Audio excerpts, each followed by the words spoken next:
You wake up already exhausted, which feels unfair considering you have done absolutely nothing yet. The ceiling above you is unfamiliar and far too ornate for comfort, all heavy molding and faint cracks like it has opinions about your life choices.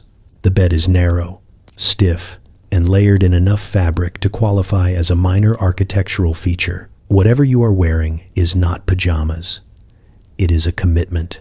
Multiple layers press against you, cinched, buttoned, laced, and tucked in places that suggest the concept of relaxation has not yet been invented. You try to shift and discover that even movement requires planning.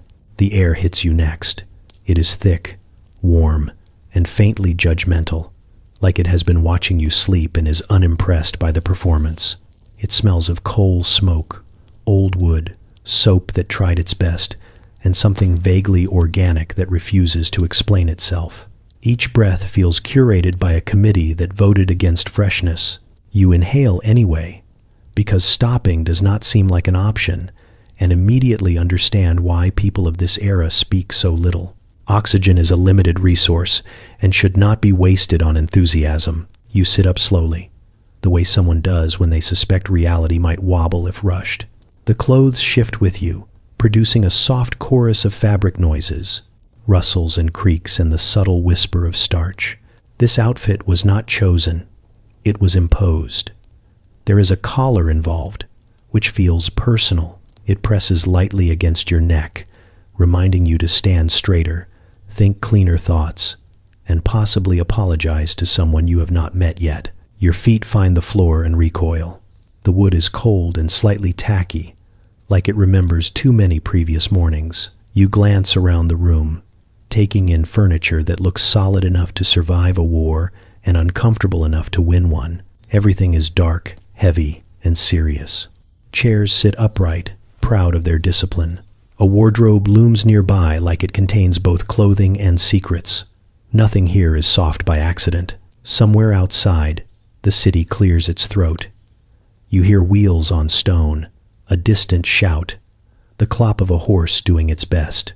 Bells ring, not urgently, just insistently, as if reminding everyone that time exists and is not interested in your confusion. You move toward the window, tugging at sleeves that do not want to cooperate. Your reflection in the glass stops you short. You look like someone who belongs here, which is deeply unsettling. The clothes fit too well. The style is correct in a way that suggests prior approval. You do not look heroic or romantic. You look respectable. That might be worse. Respectability feels like a trap with good posture. You open the window a crack and the street air rushes in, louder and more opinionated than the room. It carries the layered scent of animals, smoke, damp stone, and ambition. People pass below without looking up, all moving with purpose, all dressed as if being seen improperly could ruin their entire week. No one smiles, no one lingers.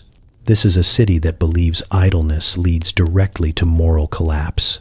Your stomach tightens, partly from hunger and partly from the realization that you are expected to know things. How to stand, how to speak, when to look away. The rules are everywhere, invisible and strict, and you can already feel them measuring you. You adjust your posture instinctively, shoulders back, chin level, trying to look like a person who understands what is happening. The air seems marginally less disappointed. A sound behind you makes you turn. The door handle rattles slightly, then stills, as if whoever is on the other side is deciding whether you are presentable enough to witness.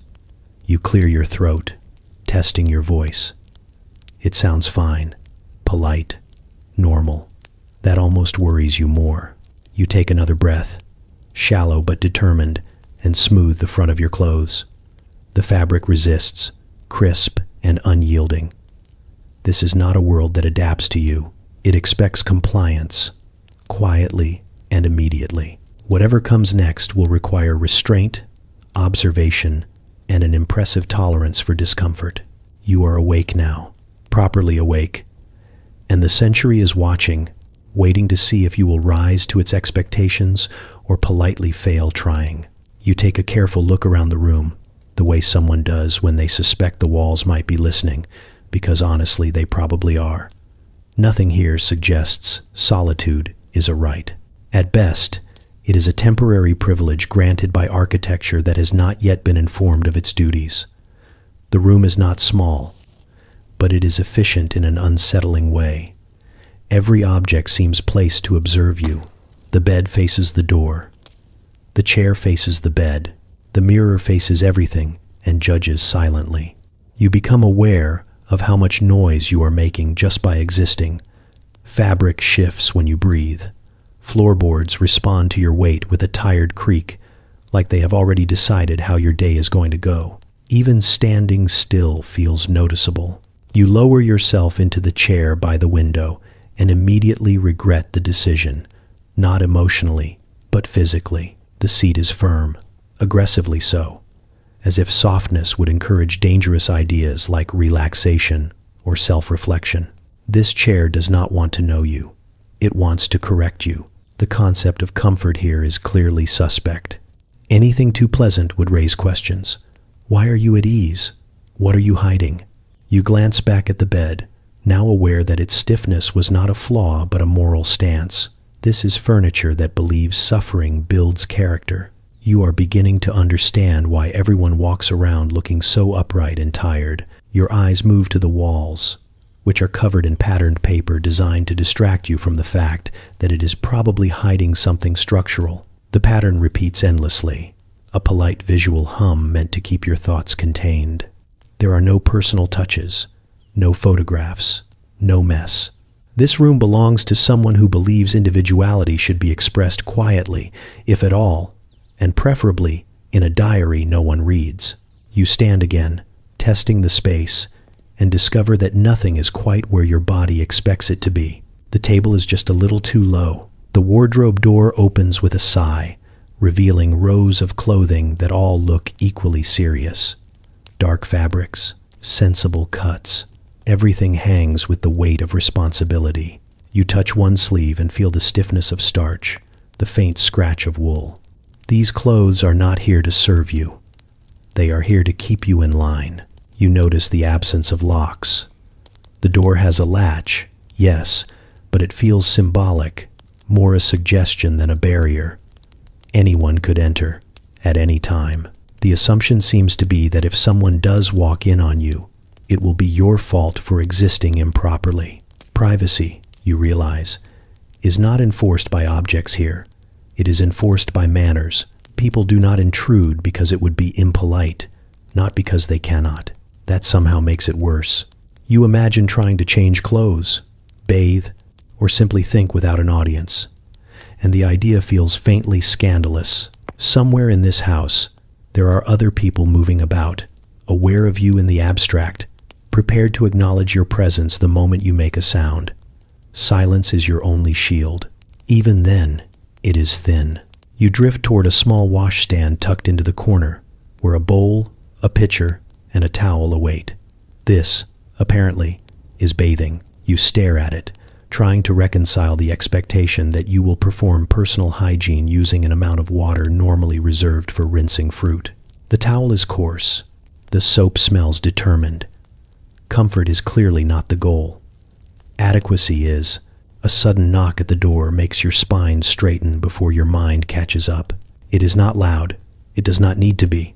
The sound carries authority. Someone clears their throat on the other side, politely reminding you that you are not alone in the universe and never will be again. You answer instinctively, your voice steady, and the door opens just enough for a face to appear.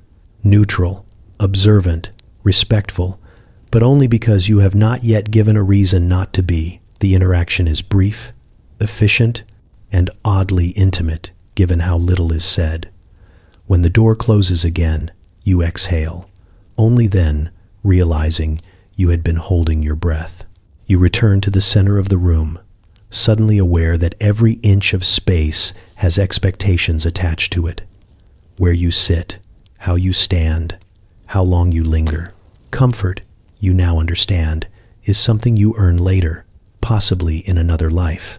For now, you are meant to endure, quietly and correctly. The room settles around you, unchanged, patient, You adjust your posture and prepare to do the same. You step into conversation the way someone steps onto ice they are pretending is solid. Carefully, politely, and with the quiet hope that no one notices how unprepared you are. The first exchange happens in a narrow hallway where voices echo just enough to make every word feel public. A woman greets you with a smile that never reaches her eyes and asks how you are this morning. You answer honestly, because that still feels natural to you, and immediately sense you have made a mistake. There is a pause, a tiny one, but it is long enough to matter. She nods slowly, as if cataloging your response, then counters with a comment about the weather. Not whether you enjoy it, not whether it affects you, just a statement, delivered with precision. You scramble to respond, adding an observation about the chill in the air. She smiles again, sharper this time. Point to her. You begin to realize this is not conversation. It is fencing. Victorian small talk is not meant to exchange information. It is meant to test composure. Each remark is a blade wrapped in lace. Each pause, an opportunity for the other person to score. You are expected to respond promptly, but not eagerly. Warmly, but not intimately. Opinions are allowed only if they are safely boring. Enthusiasm is tolerated only if it can be quickly reined in. You try again with someone else, this time a man who smells faintly of soap and superiority. He comments on the state of the household, something about efficiency and order. You nod, adding that it feels well run. He agrees, immediately expanding on the subject in a way that suggests he has been waiting all morning to do so. You listen carefully, interjecting at what you believe are appropriate intervals. Too soon, and you interrupt. Too late, and you appear slow. You begin to sweat, not from heat, but from mental arithmetic. Every sentence feels like a trap disguised as courtesy. You notice how often people talk without saying anything. Words drift past you in carefully constructed clouds. Remarks about health that are not really about health. Comments on society that somehow avoid saying anything specific. Compliments that sound suspiciously like warnings. You hear phrases repeated with slight variations, like a shared script everyone else memorized in childhood. When someone asks about your background, your mind races. The truth feels dangerous. You offer something vague. They nod approvingly, clearly satisfied that you have understood the assignment. Another point scored, possibly by you, though you are not certain. You begin to understand that silence can be just as aggressive as speech. Pauses stretch. Eyebrows lift. Teacups clink.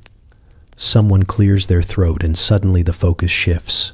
You are no longer speaking, but you are very much participating. Your posture becomes a statement. Your expression, a response. At one point, you laugh. Just a little. The sound escapes before you can stop it. The room reacts the way a library reacts to a dropped book. Conversations hesitate. Someone smiles politely.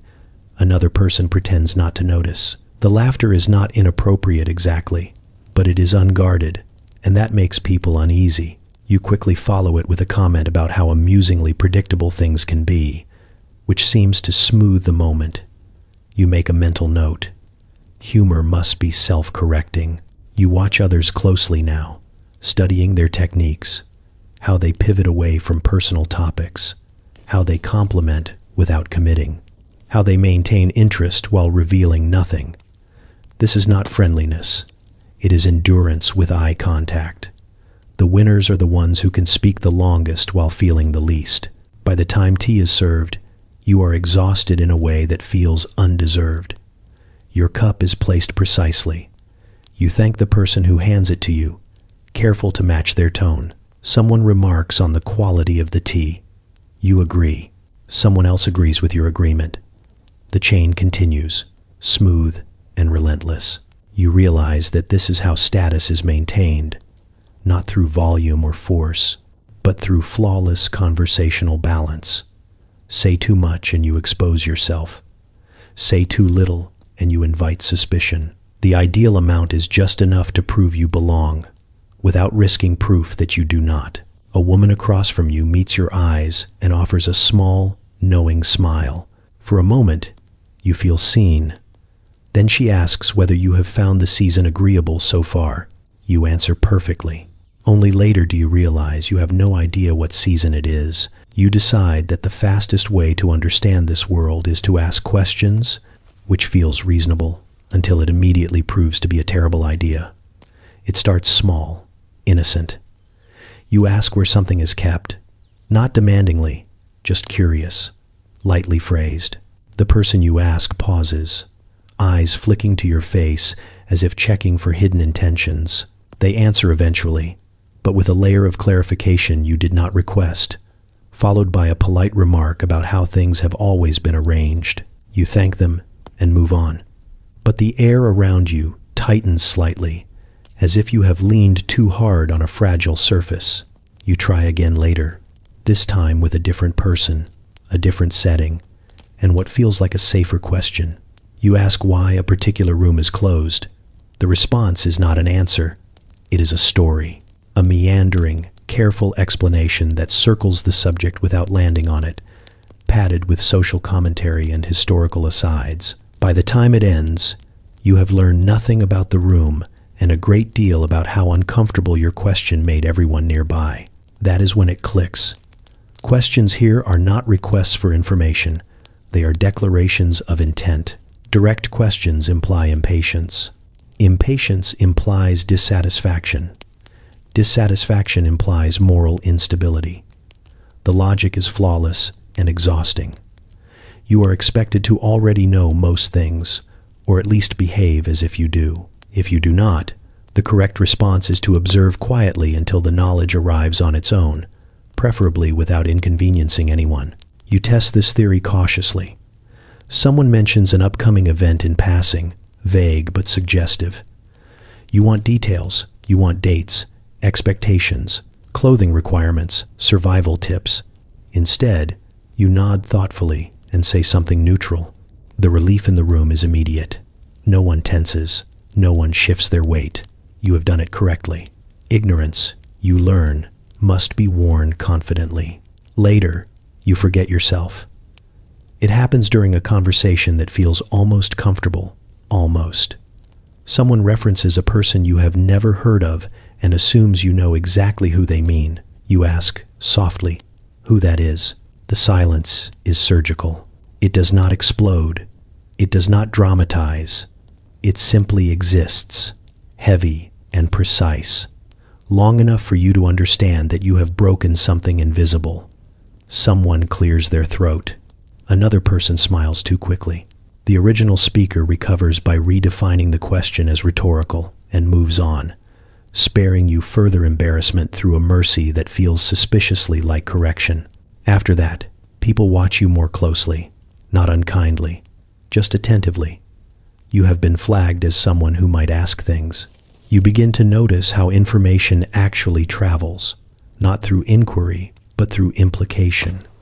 Facts are sprinkled into conversation like seasoning, meant to be noticed but not addressed directly. If you miss them, that is on you.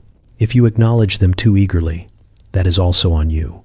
The correct response is to absorb everything while appearing serenely uninformed. You adapt. You stop asking where things are and start listening for clues. You stop asking why rules exist and start noting who follows them most rigidly. You stop asking what people think and begin watching how long they pause before answering someone else. This is anthropology conducted in real time, with consequences. When you need help, you phrase it like a confession. When you need clarification, you frame it as admiration. Instead of asking how something works, you remark on how impressive it is that everyone seems to manage it so effortlessly. This invites explanation without accusation. It is exhausting, but effective. Still, mistakes happen. You ask once whether something is mandatory or merely customary. The person you are speaking to blinks, smiles, and tells you that such distinctions are rarely useful. You nod, suitably chastened, and resolve never to ask that again. By evening, you are acutely aware of how much you do not know and how dangerous it would be to admit it. The Victorian world does not punish ignorance directly. It punishes curiosity. Knowledge is earned through observation, patience, and a willingness to feel foolish in silence. You sit quietly as conversations swirl around you, decoding meaning from tone and omission. You realize that most people here are doing the same thing, even if they pretend otherwise. The entire society runs on the shared agreement that no one will ask what everyone is thinking. You learn quickly. You stop asking questions. You finally stand in front of the mirror with intention, which is to say, you cannot avoid it any longer. The glass is tall, unforgiving, and slightly warped, the kind that does not merely reflect but editorializes. It shows you as the Victorians prefer to see people: upright, layered, and faintly burdened. Your face looks like your face, mostly, but framed by expectations you did not agree to. Hair sits where it has been instructed to sit. Fabric crowds your shoulders and chest, guiding your posture into something respectable whether you like it or not. This is not grooming as you understand it. This is grooming as ideology. You touch your hair and immediately feel the resistance of product, oil or pomade or some determined substance whose purpose is to remind each strand who is in charge. Hair here is not meant to express personality. It is meant to express control. Every curl subdued is a moral victory. Every stray lock is a potential scandal waiting to happen. You smooth it carefully, knowing instinctively that too much fuss would be just as suspicious as too little. Your face is next. Clean, yes, but not comfortable. Skin feels tight, scrubbed with a soap that believes cleanliness should sting slightly to be effective. There is no concept of gentle care. This is maintenance, not indulgence. You notice how closely the culture associates appearance with discipline. Looking tired is acceptable. Looking careless is not. Lines on a face suggest responsibility. Shine suggests laziness. You lean closer, examining details you usually ignore. Eyebrows must behave. Facial hair, if present, must follow very specific rules, either carefully cultivated or removed entirely. Anything in between reads as indecision. Even the way you hold your head matters. Chin too high implies arrogance. Too low implies shame. The sweet spot is narrow and heavily policed. You become aware that grooming here is less about attraction and more about signaling allegiance. To look correct is to say you understand the rules. To look incorrect is to invite correction, sometimes verbal, often silent. Mirrors are not tools of vanity. They are rehearsal spaces. Your clothing demands attention next. Buttons must be fastened in the correct order, not because it changes their function, but because it proves you know the order exists. Collars are adjusted precisely, not for comfort, but for symmetry. Sleeves are smoothed, cuffs aligned. You realize that dressing is a performance done for an audience that may or may not be present. Someone could see you at any moment. Someone is always imagined to be just outside the room. Shoes complete the ritual. They are polished to a dull shine that says effort without ostentation. Dirt is failure. Excessive shine is trying too hard. You bend to adjust them and feel the resistance of leather that has not yet learned your shape. It will, eventually. You will adapt to each other, reluctantly. As you straighten, you catch your own eyes in the mirror again and pause. There is something unsettling about how quickly you have complied, how naturally your hands moved, how easily your body learned what was expected. This era does not need to shout its rules. It builds them into routines until resistance feels impractical. You notice details now that you missed earlier. Fingernails trimmed, short, clean, unadorned. Hands are meant for work or propriety, not display. Jewelry, if any, is minimal and meaningful. Everything carries a message, even when it pretends not to. You wonder how many hours of life have been spent maintaining these standards, how much energy devoted to appearing effortlessly correct. The mirror does not flatter you, but it does approve. That approval feels conditional. You take a step back and assess the whole picture. You look presentable. You look appropriate. You look like someone who will not cause comment. And in this world, that might be the highest compliment available. There is a strange safety in it, the way camouflage works, not by making you invisible, but by making you uninteresting. You turn away from the mirror at last, already feeling the weight of maintaining this version of yourself throughout the day. Grooming here is not something you finish. It is something you uphold. Every movement risks disruption. Every hour invites disorder. As you leave the room, you catch your reflection once more in the glass, smaller now, receding. The person staring back looks ready, and carefully contained. You step outside with the cautious confidence of someone pretending this is a normal thing to do. The door closes behind you with a solid, final sound that suggests it will not be checking on you again. The street greets you immediately and without apology. It is louder than expected, not chaotic exactly, but layered, like several lives happening on top of one another with no concern for harmony. Wheels rattle over stone, hooves strike rhythmically. Voices rise and fall in tones that sound purposeful even when they are not. And then there is the smell. It arrives all at once, a thick, ambitious cloud that settles into your lungs and informs you that you are very much alive and possibly making a mistake. Coal smoke hangs heavy in the air, sharp and sooty, clinging to everything like it plans to stay. Beneath it is the warm, unmistakable presence of animals doing their best in an urban environment that has asked too much of them. Add damp stone, old wood, food that has been cooking for too long, and a faint trace of perfume fighting a losing battle, and you begin to understand the scent profile of progress. This street believes in effort. You take a few steps forward and immediately realize that walking here is a skill. The ground is uneven, patched together by generations of decisions that felt reasonable at the time. You watch where you place your feet, careful to avoid puddles whose depth and origin are entirely theoretical.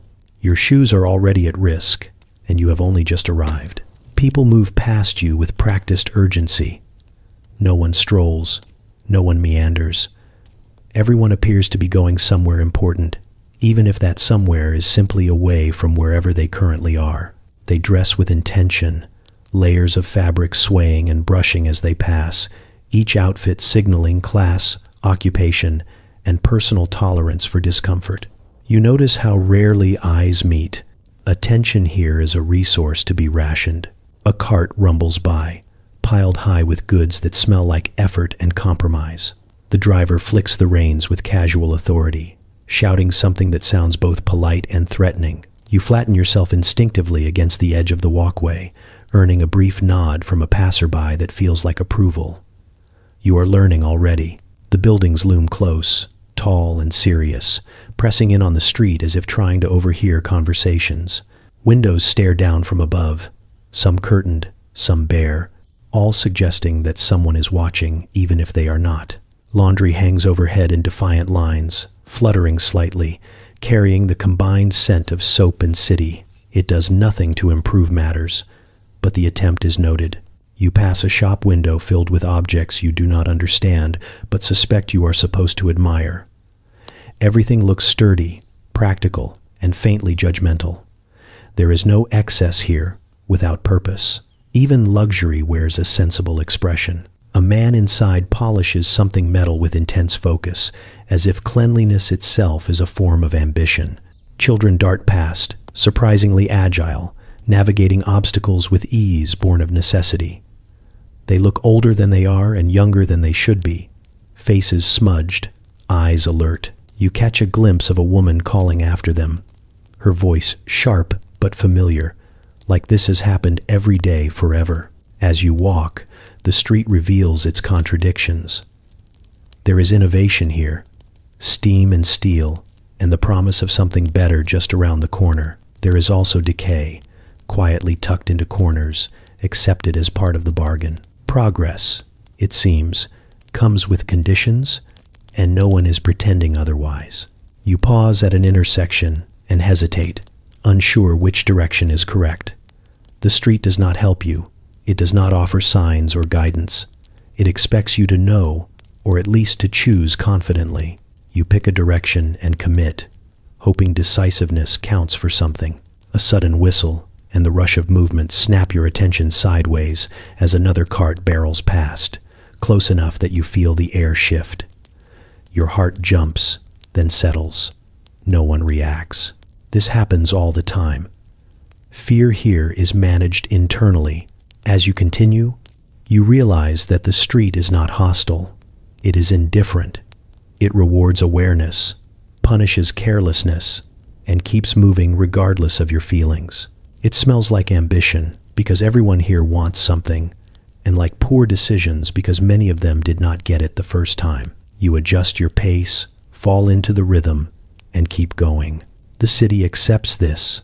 You begin to notice patterns the way you notice weather, gradually, and then all at once. Class here is not announced. It moves.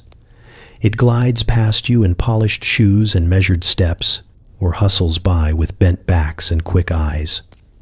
You do not need a chart to understand it. Your body understands before your mind catches up. On one side of the street, a carriage rolls by, lacquered and deliberate, its wheels cleaner than anything else around it.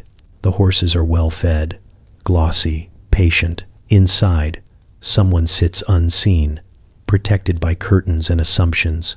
People instinctively give it space, stepping aside without thinking, the way you do for something heavier than you. No one stares. Staring would imply curiosity, and curiosity across class lines is considered impolite at best and dangerous at worst. Moments later, a man brushes past you, carrying a crate that looks heavier than his future. His coat is worn thin, elbows shiny with use. He does not slow. He cannot afford to. The street does not part for him. It closes in, forcing him to weave and dodge, apologizing automatically when someone bumps into him, even when it is clearly not his fault. You catch his eye for half a second and look away immediately, unsure which of you is committing the greater offense. The realization settles uncomfortably. You are being placed. Your clothes, your posture, the way you hesitate at corners, all of it is being read. People glance at you, then adjust their behavior accordingly. Some soften, some stiffen, some ignore you with professional precision. You feel yourself slotted into a category that you did not choose but are now responsible for maintaining. The wrong movement could shift it. The wrong word could collapse it entirely. You pass a group standing outside a shop, laughing too loudly. Their clothes mismatched but confident. Their ease unsettles you.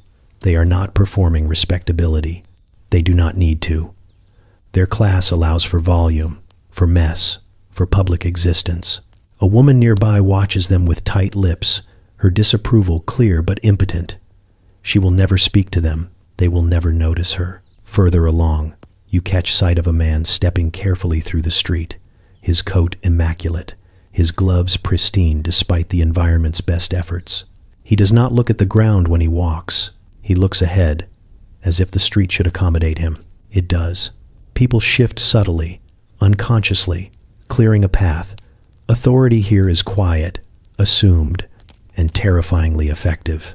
You become acutely aware of your hands, where to put them, how much space you take up. You adjust your stride, trying to match what feels appropriate, neither too bold nor too meek. The balance is narrow. You are beginning to understand that class is not just about wealth or title. It is about confidence performed so consistently, it becomes invisible. A shopkeeper addresses you with careful politeness, his tone measured. He offers assistance but does not insist. You reply in kind, aware that this exchange will determine more than the purchase. He is watching how you speak, how you listen. Whether you treat him as a service or a person, you do well enough. His shoulders relax slightly. You are acceptable. As you move on, you notice children playing near a doorway, their clothes patched, their laughter sharp. An older woman watches them from inside, her expression tired but protective. She notices you, noticing them, and stiffens. You look away, suddenly conscious of how observation can feel like judgment. Here, being seen by the wrong person can carry consequences. You realize that class is not static. It flows through the street like water, pooling, rushing, stagnating in places. It determines who stops and who keeps moving, who apologizes and who is apologized to. It shapes voices, gestures, even how people occupy silence. And it sees you. You feel it in the way conversations lower as you pass, then resume. In the way eyes flick toward you, assess, and move on. You are not invisible, but you are not fully legible either. That ambiguity makes people cautious. By the time you reach the end of the block, you are tired again. Not from walking, but from constant calibration. The street continues its dance around you, indifferent to your discomfort, endlessly sorting and resorting its inhabitants. You understand now. Class is not a ladder here. It is a current, and you are already in it. You sit down to breakfast with the quiet hope that eating will be simple, a universal act untouched by ideology. This hope lasts exactly as long as it takes you to look at the table. The spread before you is modest but deliberate, arranged with a seriousness that suggests nourishment. Here is not just about hunger, it is about virtue. Plates are clean, portions measured, nothing excessive, nothing joyful enough to be suspicious. You take a seat carefully, aware that even sitting carries expectations. Someone pours tea, dark and assertive, the kind that tastes like it wants to build character. Sugar is offered, but not encouraged. Milk follows, added in a precise order that you instinctively copy, afraid to reverse it and accidentally declare yourself morally unstable. You stir gently, trying not to make noise, because noise implies appetite, and appetite implies weakness. Food arrives in stages, bread that is dense and earnest, butter applied sparingly, as if pleasure must be rationed, an egg cooked thoroughly, because uncertainty is dangerous and softness is untrustworthy. You pick up your utensil and hesitate, suddenly aware that you do not know how hungry you are allowed to be. Conversation resumes around you, light but watchful. Someone mentions digestion in passing, framed as a matter of discipline. A strong stomach is praised as evidence of good habits and solid upbringing. A weak one is spoken of in lowered tones, associated with indulgence, nerves, and an unfortunate tendency toward imagination. You listen, chewing slowly, realizing that your internal organs have somehow become part of your character assessment. You swallow carefully. The food sits heavily, not unpleasant, just determined. This is not breakfast meant to delight. It is breakfast meant to prepare you for endurance. You sense that enjoying it too much would be a mistake. Enjoyment suggests excess. Excess leads to moral decay. Everyone knows this. Someone across the table declines a second portion, citing restraint. This is met with approval. Another person takes a little more bread but explains it away with an anecdote about a long walk earlier. Justification is essential. No one eats without narrative. You consider taking more yourself and decide against it. You are not prepared to defend the choice. The tea warms your hands and settles into your stomach like an agreement you did not read fully but signed anyway. You notice how often food is linked to behavior. Heavy meals cause sluggish thinking, rich foods inflame passions, plain diets produce clear minds and upright citizens. The logic is everywhere, unchallenged and oddly comforting to those who believe that control over the body leads to control over the world. A comment is made about someone who eats too quickly. It is disguised as concern but lands like a warning. Speed implies urgency. Urgency implies anxiety. Anxiety implies moral frailty. You slow your movements further, slicing your bread with care, chewing thoroughly, proving through mastication that you are calm, balanced, and worthy of trust. You realize that breakfast here is a test you did not study for. How you eat matters as much as what you eat. Appetite must be managed.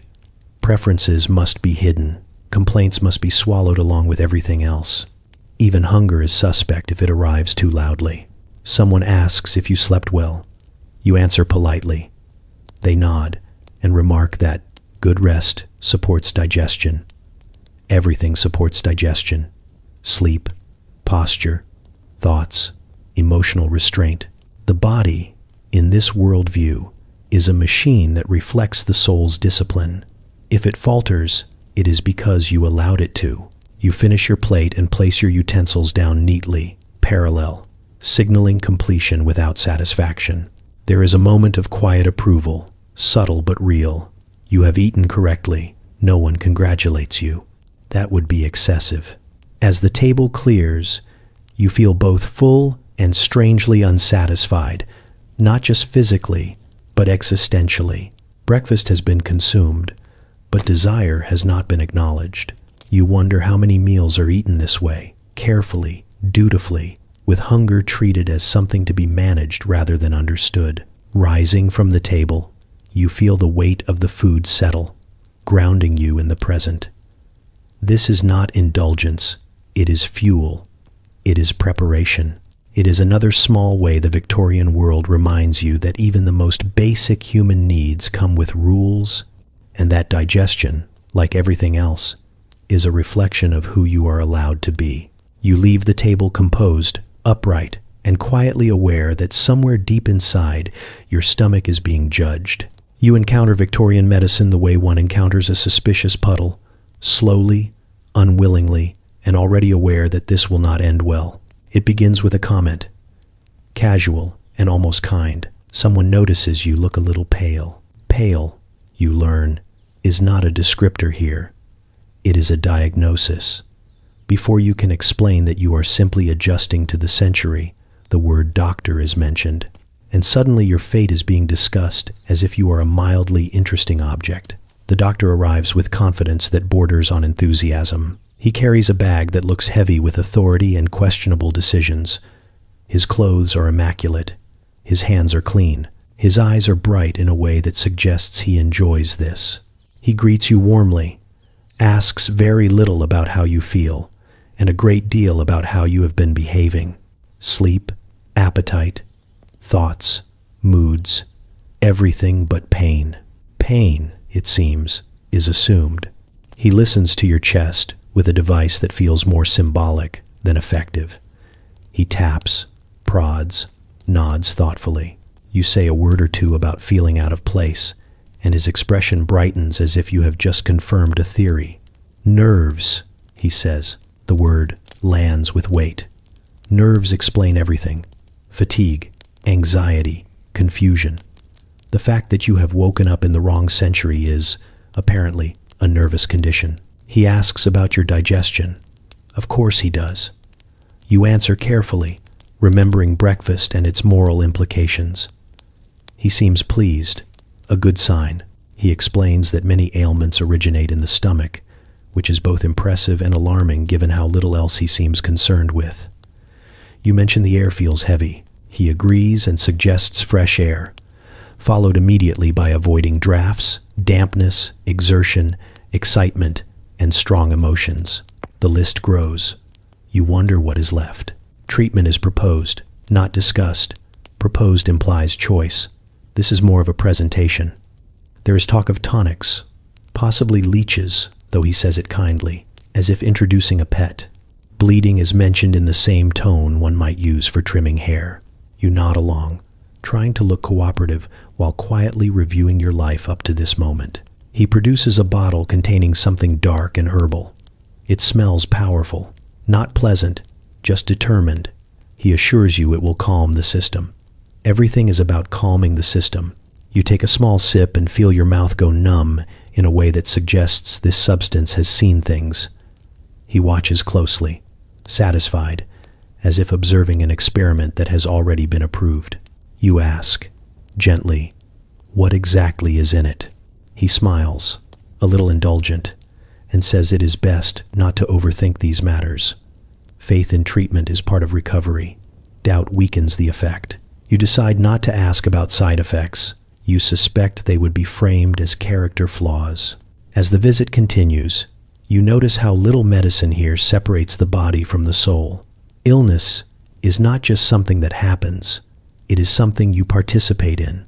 Poor posture leads to poor circulation. Poor thoughts lead to poor health.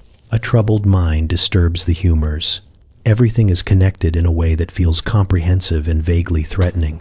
He offers advice. Walk, but not too far. Read, but not too much. Socialize, but not intensely. Rest, but not excessively. Moderation, it seems, is the cure for everything, applied aggressively. He warns against overstimulation, which appears to include most forms of joy. When he finally leaves, you feel lighter only because the room has lost one authoritative presence. The bottle remains. Instructions echo. You sit quietly, processing what has just happened. You have been diagnosed, treated, and morally assessed in under an hour. No tests, no scans, just confidence, tradition, and a deep belief that the body is a reflection of discipline. You realize that medicine here is not about healing in the way you understand it. It is about order. It restores balance, not necessarily health. It corrects deviation, not suffering.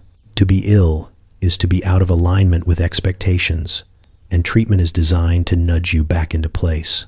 You glance at the bottle again and consider your options, which are limited and deeply unappealing. Somewhere along the way, you find yourself reconsidering every decision that led you to this moment, including the ones you did not make. The century hums on around you, confident in its remedies. You swallow carefully and hope for the best. You begin to notice that feelings here do not disappear. They are simply rerouted. Emotions are not denied outright. That would be unrealistic. But they are considered volatile substances, best handled indirectly and preferably absorbed by objects. People do not express themselves. They furnish themselves. It starts with the chairs. Every room seems to contain at least one piece of furniture designed to catch a person mid-collapse. Low couches with curved backs. Chaise longues positioned strategically near windows. Sturdy armchairs that appear less interested in comfort than in absorbing distress quietly. You watch someone sit abruptly, gripping the armrests as if the chair has just saved them from saying something unfortunate. No one comments. The furniture has done its job. You try to follow suit. When something unsettles you, a remark too sharp, a silence too loaded, you adjust your posture instead of your face. You sit, you lean, you rearrange your weight. The body becomes a translator, converting emotion into angles and upholstery. It is exhausting, but strangely effective. No one asks how you feel. They notice how you sit. Laughter is allowed, but only briefly and at approved volumes. Anything louder than a polite exhale draws attention. Tears are unacceptable unless accompanied by a sofa and a valid excuse, preferably medical. Anger is right out. If you feel it rising, you are expected to redirect it into brisk walking or aggressive tidying. Shelves are dusted with remarkable intensity in this era. You witness a disagreement unfold in a sitting room and realize you are watching a duel conducted entirely through furniture placement. One person stands, another remains seated. A chair is turned slightly away. A table is positioned between them like a chaperone. Voices stay calm. Words remain civil. The room absorbs the conflict, while the people pretend it is not happening. You feel something swell in your chest at one point, a mix of frustration and disbelief, and have no idea where to put it. Your face must remain neutral. Your voice must stay even. You choose a chair near the wall and sit very straight, hands folded, back rigid. This posture, you learn, communicates restraint. Someone across the room nods approvingly, as if you have just said something sensible. The Victorians believe that unexpressed emotion does not disappear, but they also believe it can be managed through environment. Heavy drapes soften sorrow. Dark wood grounds anxiety. Patterned wallpaper distracts the mind from wandering too far. Rooms are designed like emotional containment units. Everything is meant to hold you together without acknowledging what you are holding in. You pass a fainting couch and finally understand its purpose. It is not there because women are delicate. It is there because society needs a place to put feelings when they become inconvenient. Collapse is permitted as long as it happens horizontally and attractively. The couch takes the blame. The person remains respectable. Men are not exempt. They simply get different furniture, high-backed chairs, writing desks, smoking tables, places where intensity can be funneled into thought, smoke, or posture. A man grips the edge of a desk and stares out a window instead of saying what he means. The desk creaks slightly under the pressure. Everyone pretends not to notice. You begin to feel grateful for furniture in a way that feels unhealthy. When you are overwhelmed, you stand near a bookcase and rest a hand against it, pretending to browse. The solidity helps. Books absorb more than words here.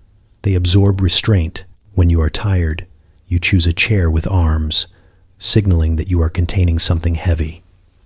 When you are calm, you perch lightly, barely touching the seat, communicating ease without joy. Joy is particularly suspicious. It has nowhere to go. There is no joy couch, no sanctioned joy ottoman.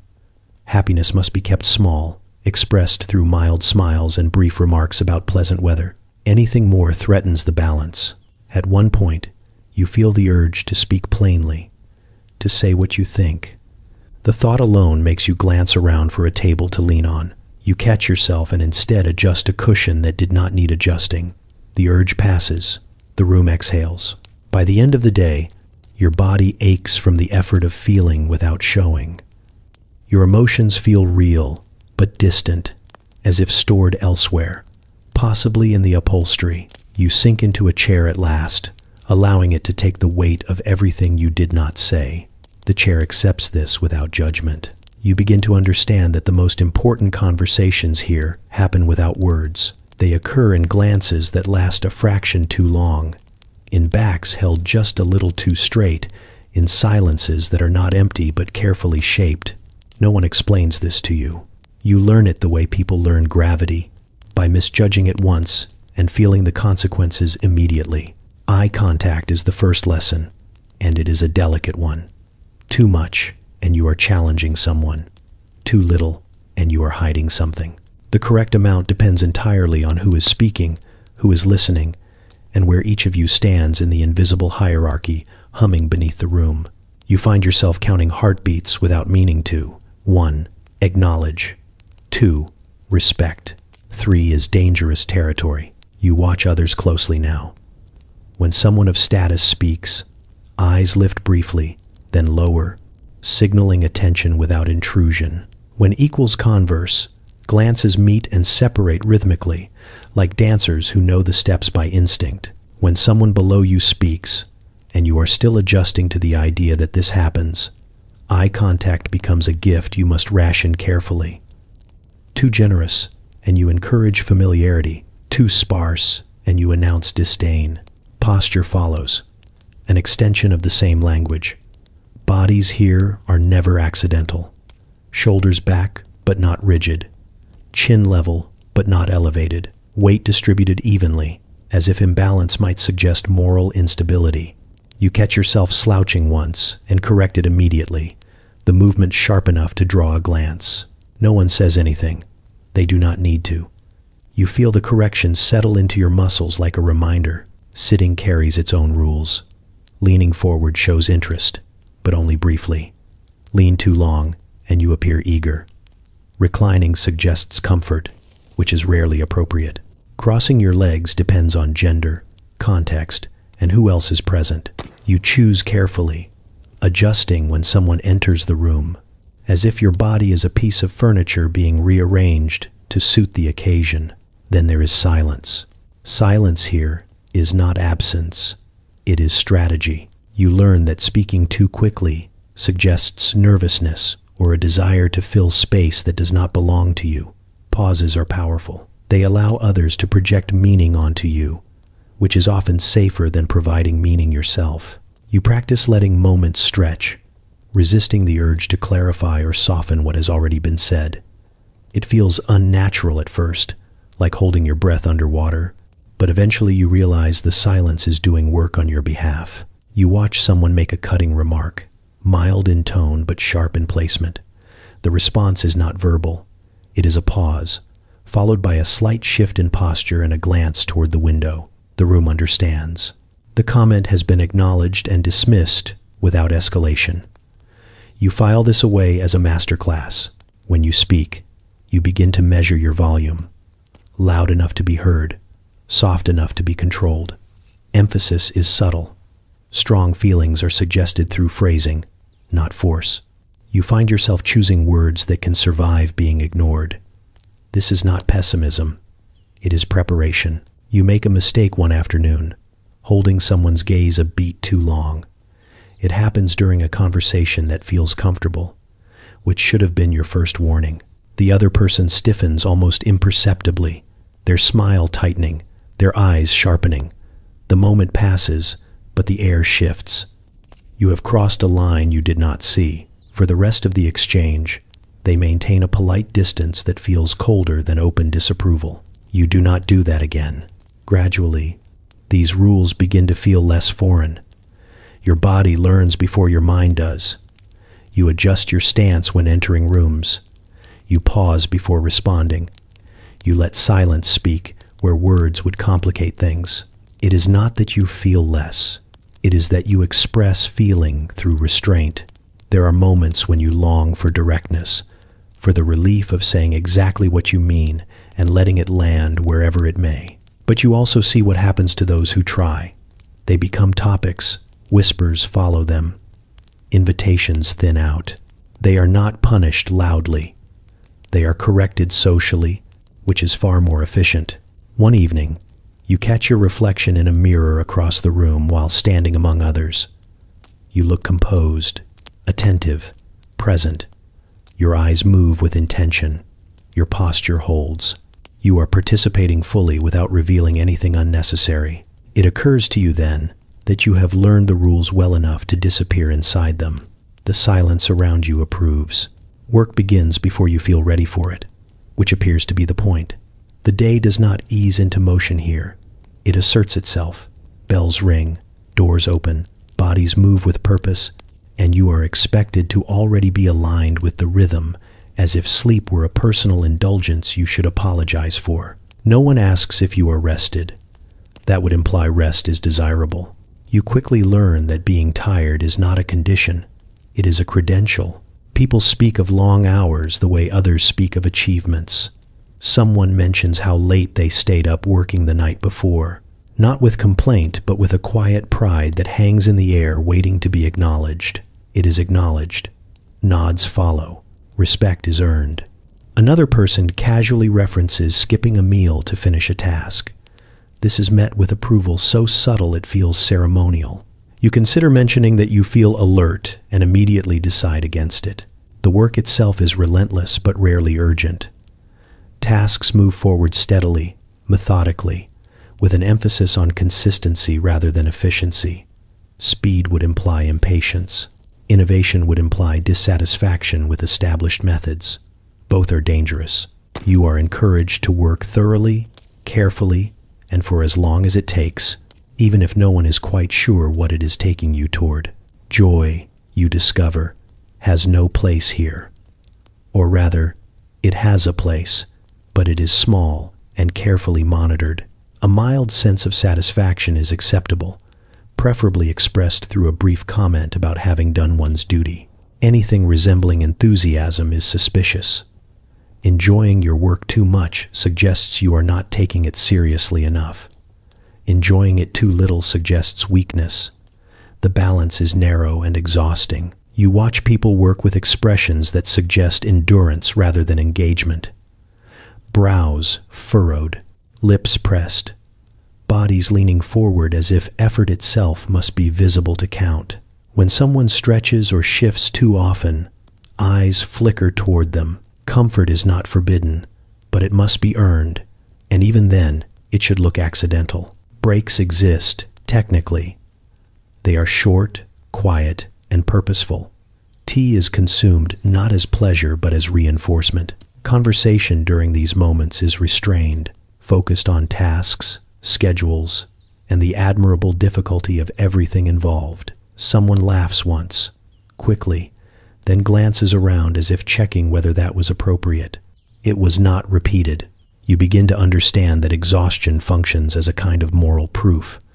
If you are tired, you are contributing. If you are weary, you are worthy. If you are energized, something is wrong. You start to adjust your own behavior accordingly, slowing your movements, allowing fatigue to show just enough to signal alignment. You sigh occasionally, softly, at appropriate moments. No one calls you out. You are learning. There is a strange comfort in this, a grim camaraderie built on shared depletion. Everyone is tired together, and that sameness creates a bond. It is easier to trust someone who looks as worn down as you feel. Alertness reads as selfishness. Energy looks like ambition, and ambition is only acceptable if it pretends not to exist. You notice how people who genuinely enjoy their work disguise it. They frame interest as obligation. Curiosity becomes diligence. Pride is translated into responsibility. Someone who loves what they do will say they are merely doing what must be done, perhaps with a faint air of martyrdom. This performance is admired. As the hours stretch on, the room grows quieter, not because there is less to do, but because everyone has settled into the steady grind. Pens scratch, papers shuffle, the soundscape of productivity hums.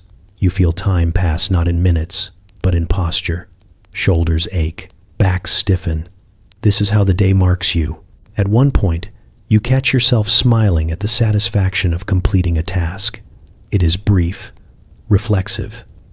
You immediately school your face into something more appropriate, something neutral. The smile feels almost illicit. You file it away for later, perhaps for a private moment when no one is watching. By the end of the day, you are tired in a way that feels cultivated. You have not been pushed to collapse, but you have been worn down deliberately, evenly. As you prepare to leave, someone remarks on how productive the day has been, noting the long hours with approval. You agree.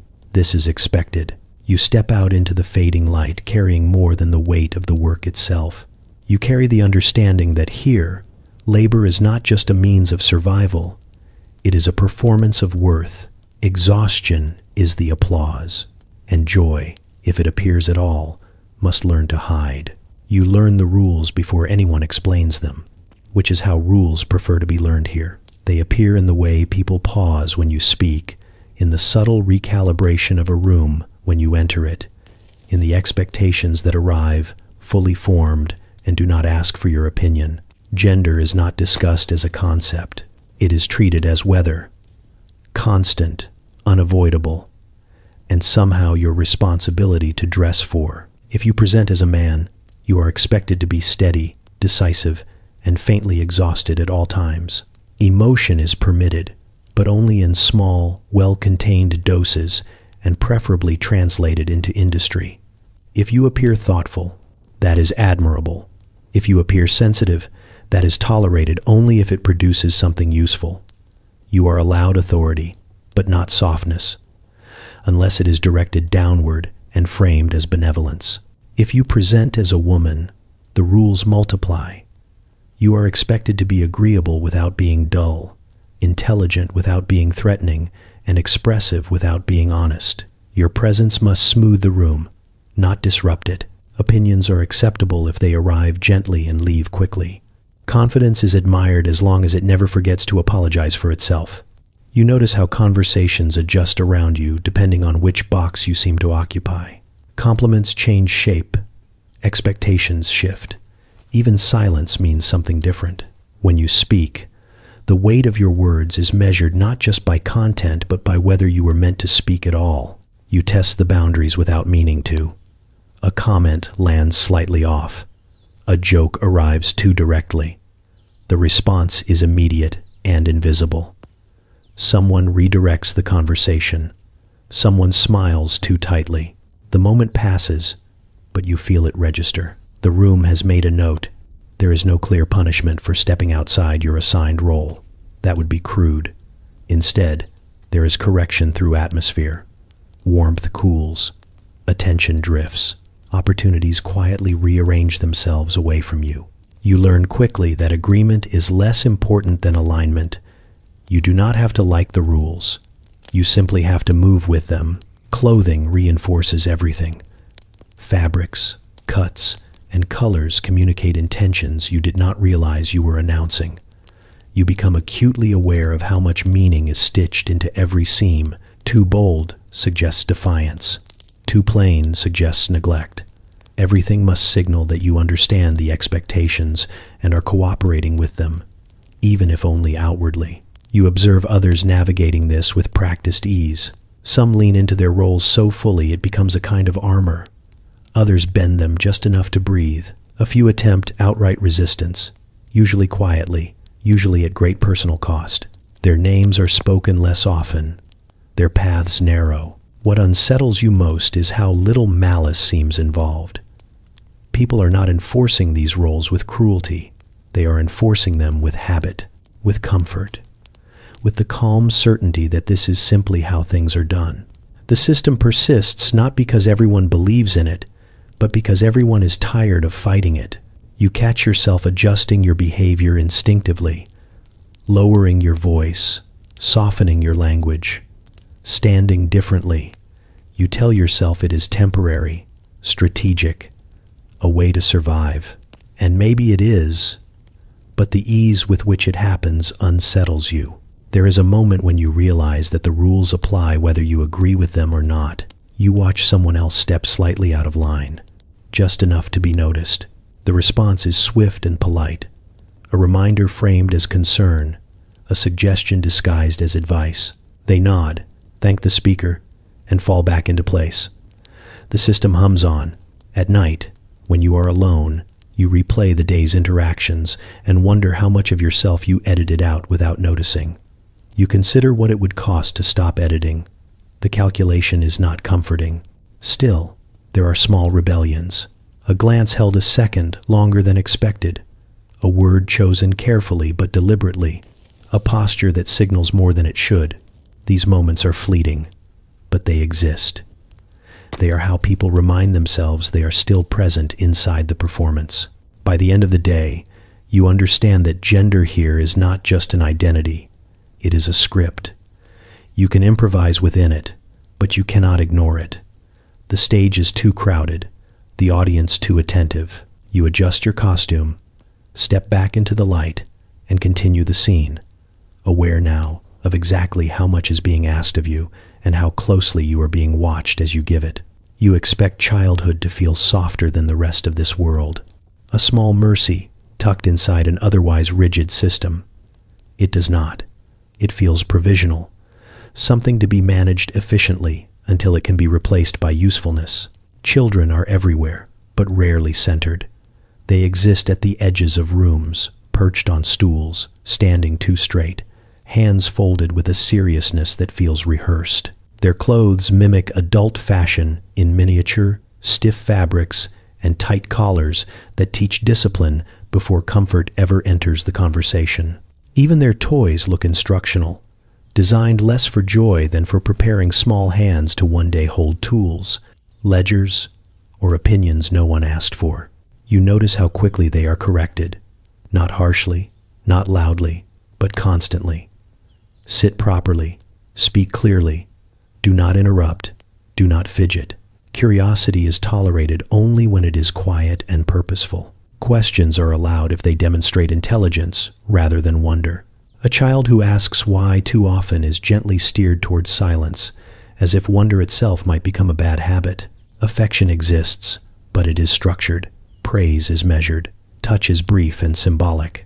Children are loved, you realize, but not indulged. Love here is preparation, not comfort.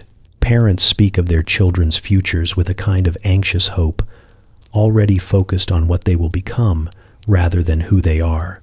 Childhood is something to get through, not linger in. You watch a young boy recite something from memory, his voice steady, his posture impeccable. The adults nod approvingly.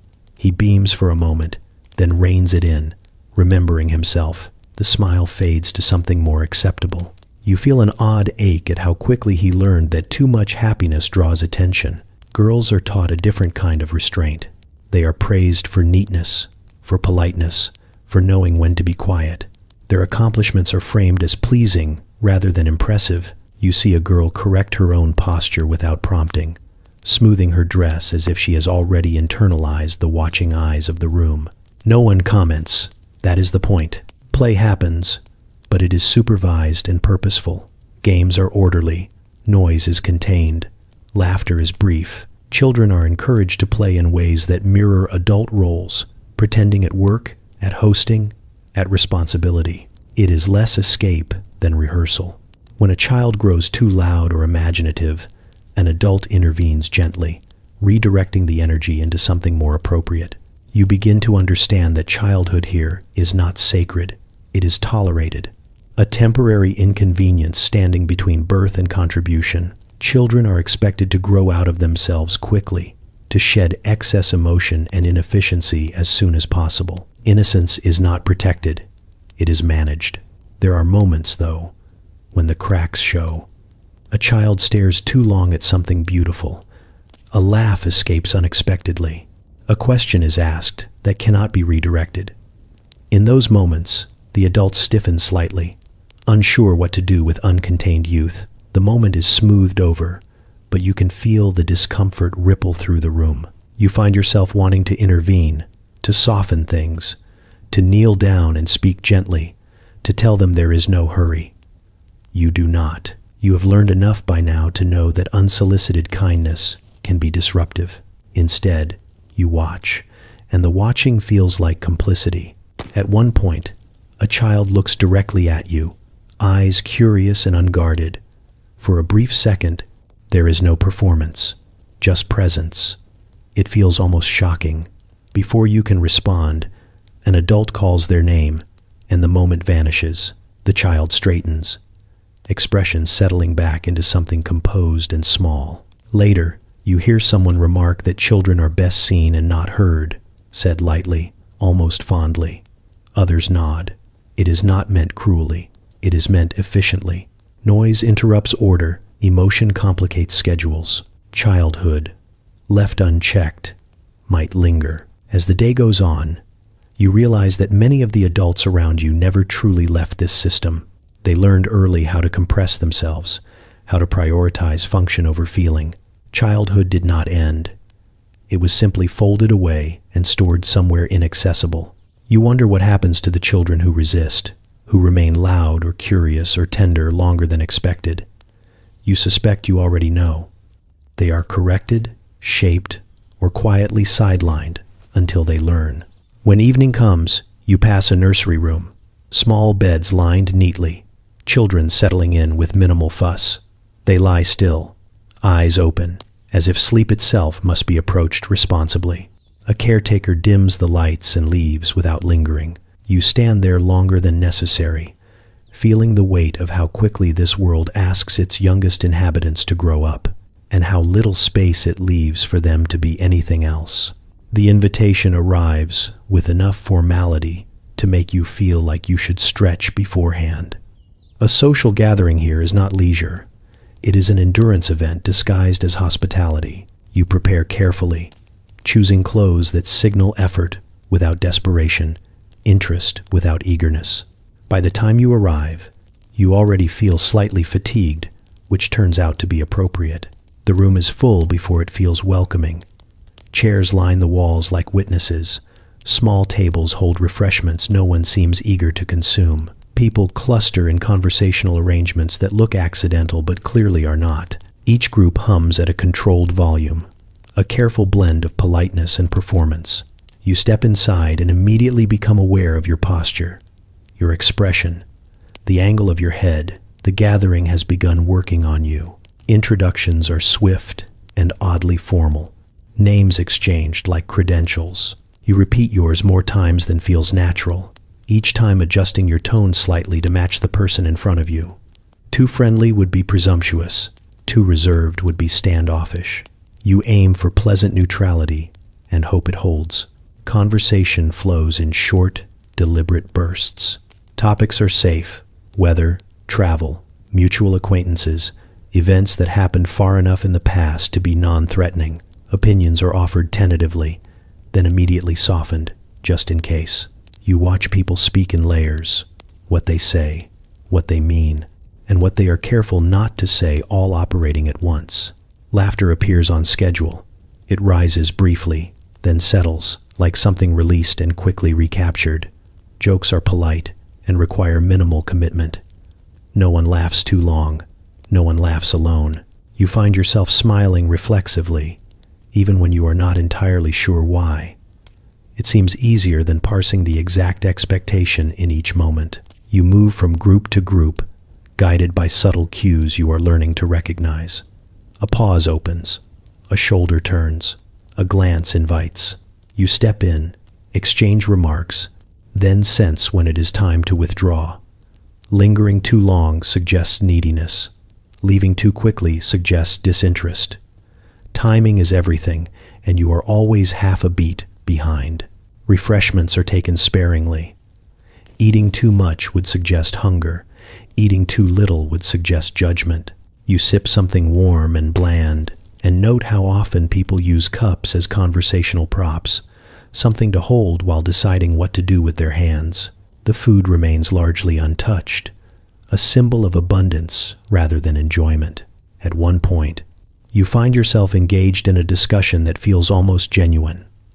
Someone speaks with a hint of enthusiasm, eyes brightening briefly. The energy in the group shifts. There is a pause. Then someone gently redirects the topic back to safer ground. The enthusiasm fades. Balance is restored. You realize then that the gathering is not meant to create connection. It is meant to maintain equilibrium.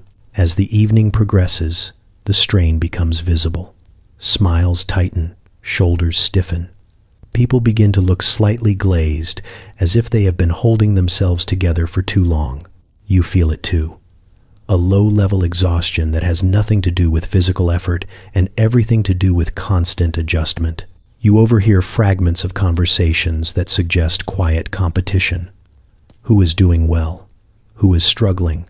Who has improved their standing? Information is exchanged carefully, like currency. Everyone is both observing and being observed, measuring and being measured. The room feels heavy with unspoken calculations. When someone finally announces that it is getting late, there is a collective sense of relief that is almost palpable. Goodbyes are extended affairs, filled with promises to meet again, and compliments exchanged like parting gifts. No one rushes to leave. That would appear rude.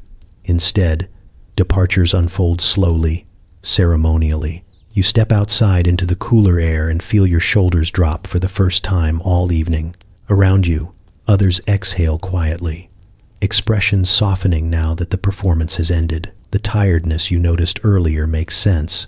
It is the fatigue of sustained awareness, of constant self-editing. Walking away, you understand that social gatherings here are not about pleasure or ease. They are about proving you can endure them. The tiredness afterward is not a flaw.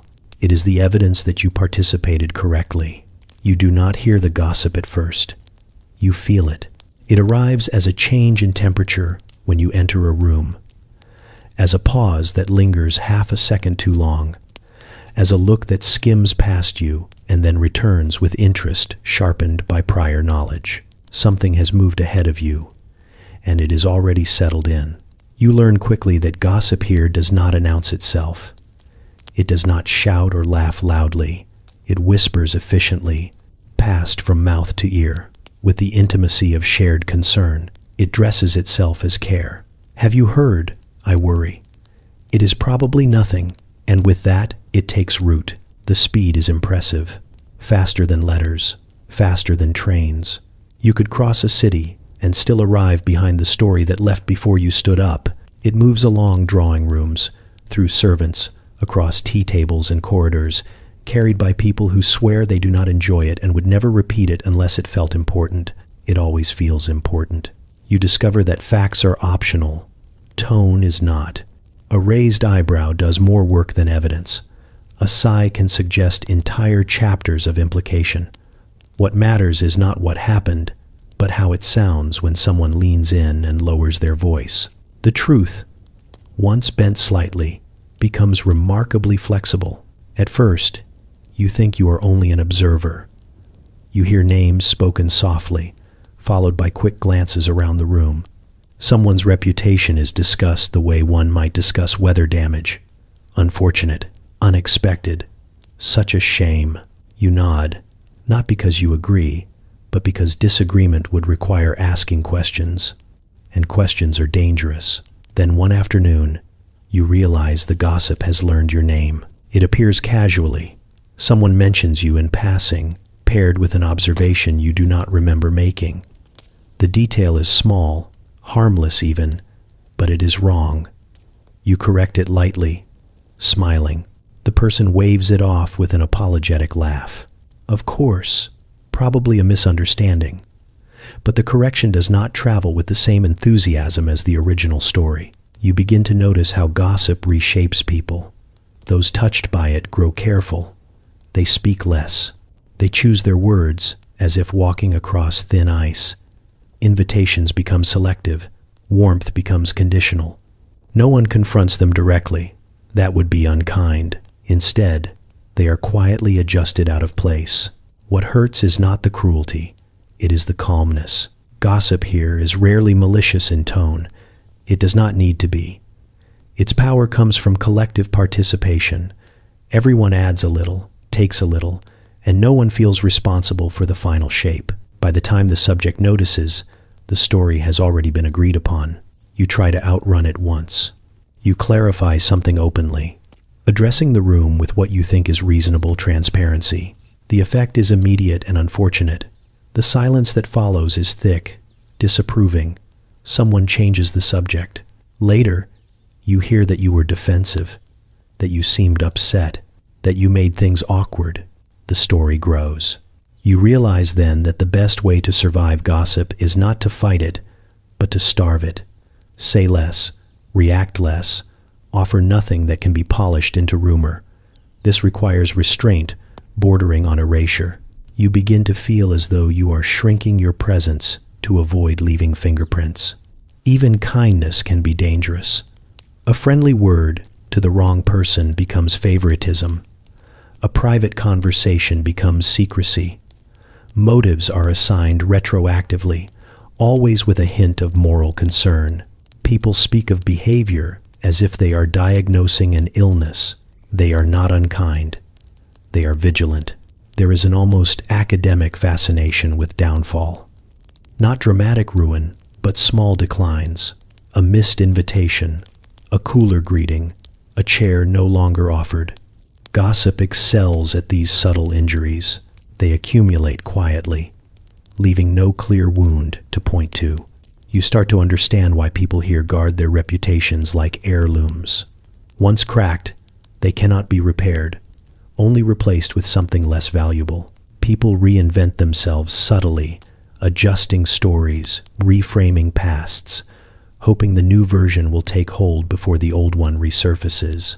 Occasionally, you see someone who has been fully claimed by rumor. They move through rooms politely, smiling, aware but resigned. Everyone is pleasant to them. No one trusts them. The punishment is social exile without exile, presence without belonging. By evening, you feel tired in a way that feels personal. Not because you spoke too much, but because you listened. You realize that gossip is not just something people do. It is something they live inside, a constant current shaping behavior, relationships, and silence. As you leave, you catch your reflection in a window. You look composed, unremarkable, carefully uninteresting. For now, the story has not finished with you. You hope it forgets your name. You approach leisure the way someone approaches a suspicious object left in a public place, carefully, with questions, with the sense that you might already be doing it wrong simply by wanting it. The idea of free time exists here, technically, but it is heavily supervised by expectation. Leisure is not something you fall into. It is something you apply for, justify, and layer with enough respectability to avoid suspicion. You do not relax. You demonstrate that you deserve to relax, briefly, and under the right conditions. Your first mistake is attempting enjoyment too directly. You sit down without an object. No book, no needlework, no newspaper, just sitting. This draws attention immediately. Someone glances at you, then looks away in the manner of a person who has noticed something mildly improper and decided to be gracious about it. You shift, suddenly aware that stillness without purpose reads as laziness. You acquire a book. This helps. Reading is an acceptable leisure activity because it looks like self-improvement. It does not matter what the book is, only that it is held with seriousness and occasionally glanced at with furrowed brows. You learn to nod at certain passages, as if agreeing with something profound. This creates a protective barrier around your enjoyment. Even then, leisure must be timed correctly. Too early in the day suggests avoidance of duty. Too late suggests indulgence. There is a narrow window in which rest is permitted, and even then, it should appear restorative rather than pleasurable. You are not supposed to enjoy yourself. You are supposed to recover enough to continue being useful. You notice that leisure is rarely solitary. It is often performed in groups, where everyone can witness that no one is enjoying it too much. Walks are brisk and purposeful. Music is appreciated quietly. Games are structured, competitive, and oddly intense. The fun is contained, regulated by rules and unspoken limits.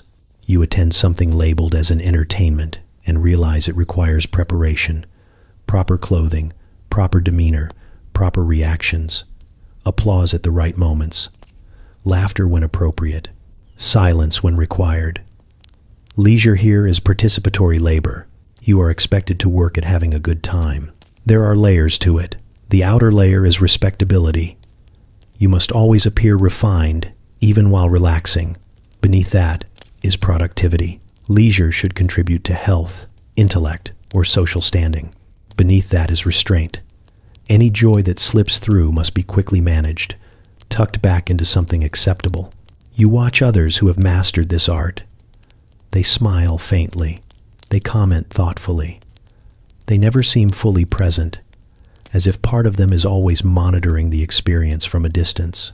They know when to leave before enjoyment tips into excess. You admire them and resent them slightly. When you try to do something purely for pleasure, the world resists. A laugh comes out too loud. You immediately cough to cover it.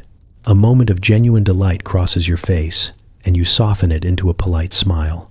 You learn to modulate your own reactions instinctively, like someone adjusting their voice in a quiet room. There is also the matter of permission. Leisure feels borrowed. You sense that someone somewhere is keeping score, even if no one is visibly watching. You hear people speak of time off with qualifiers. Just for a moment. Only briefly. I really should not. But leisure is framed as a deviation that must be justified in advance and explained afterward. You begin to understand why people here look slightly restless, even while relaxing. They are not at ease. They are temporarily allowed to pause, and that permission could be revoked at any moment. The tension never fully leaves. One afternoon, you try sitting outside with nothing but the air and your thoughts. It feels radical. You pick a spot where you are less visible and allow yourself to simply exist. For a few minutes, it almost works. The quiet settles. Your shoulders loosen. Then someone passes and offers a polite greeting that feels like a check-in. You respond appropriately. The moment fractures. You pick up a nearby object and pretend you had a reason to be there all along. By evening, you are tired again, not from labor, but from managing rest. Leisure has demanded as much attention as work ever did. You finally understand that relaxation here is not about release, it is about control. Still, there are fleeting moments, a glance exchanged, a shared smile that lingers half a second too long, a quiet satisfaction that escapes notice. These are the small rebellions of leisure, brief and unsanctioned. You collect them carefully. They are all you are allowed. You do not trip over religion here. You move beneath it. It hangs overhead like a low ceiling you stop noticing until you straighten too quickly. No one points to it directly. No one needs to. It is already folded into the air, into the timing of meals, into the pauses before decisions. You feel it long before anyone speaks its name. It begins with the calendar. Certain days carry a weight that others do not. Work slows or accelerates according to invisible rules. Conversations soften, voices lower. You sense when seriousness is expected, even if you cannot immediately explain why. The rhythm of the week bends gently around something sacred and immovable, and you learn to bend with it. Language gives it away next. People sprinkle references lightly, almost casually. Phrases about duty, about order, about what is proper, are delivered with a confidence that suggests they are not personal opinions. They are borrowed authority. When someone says something is not quite right, they rarely mean socially. They mean cosmically. You notice how decisions are framed. Not what someone wants, but what is appropriate. Not what feels correct, but what should be done. Desire is discussed cautiously, if at all.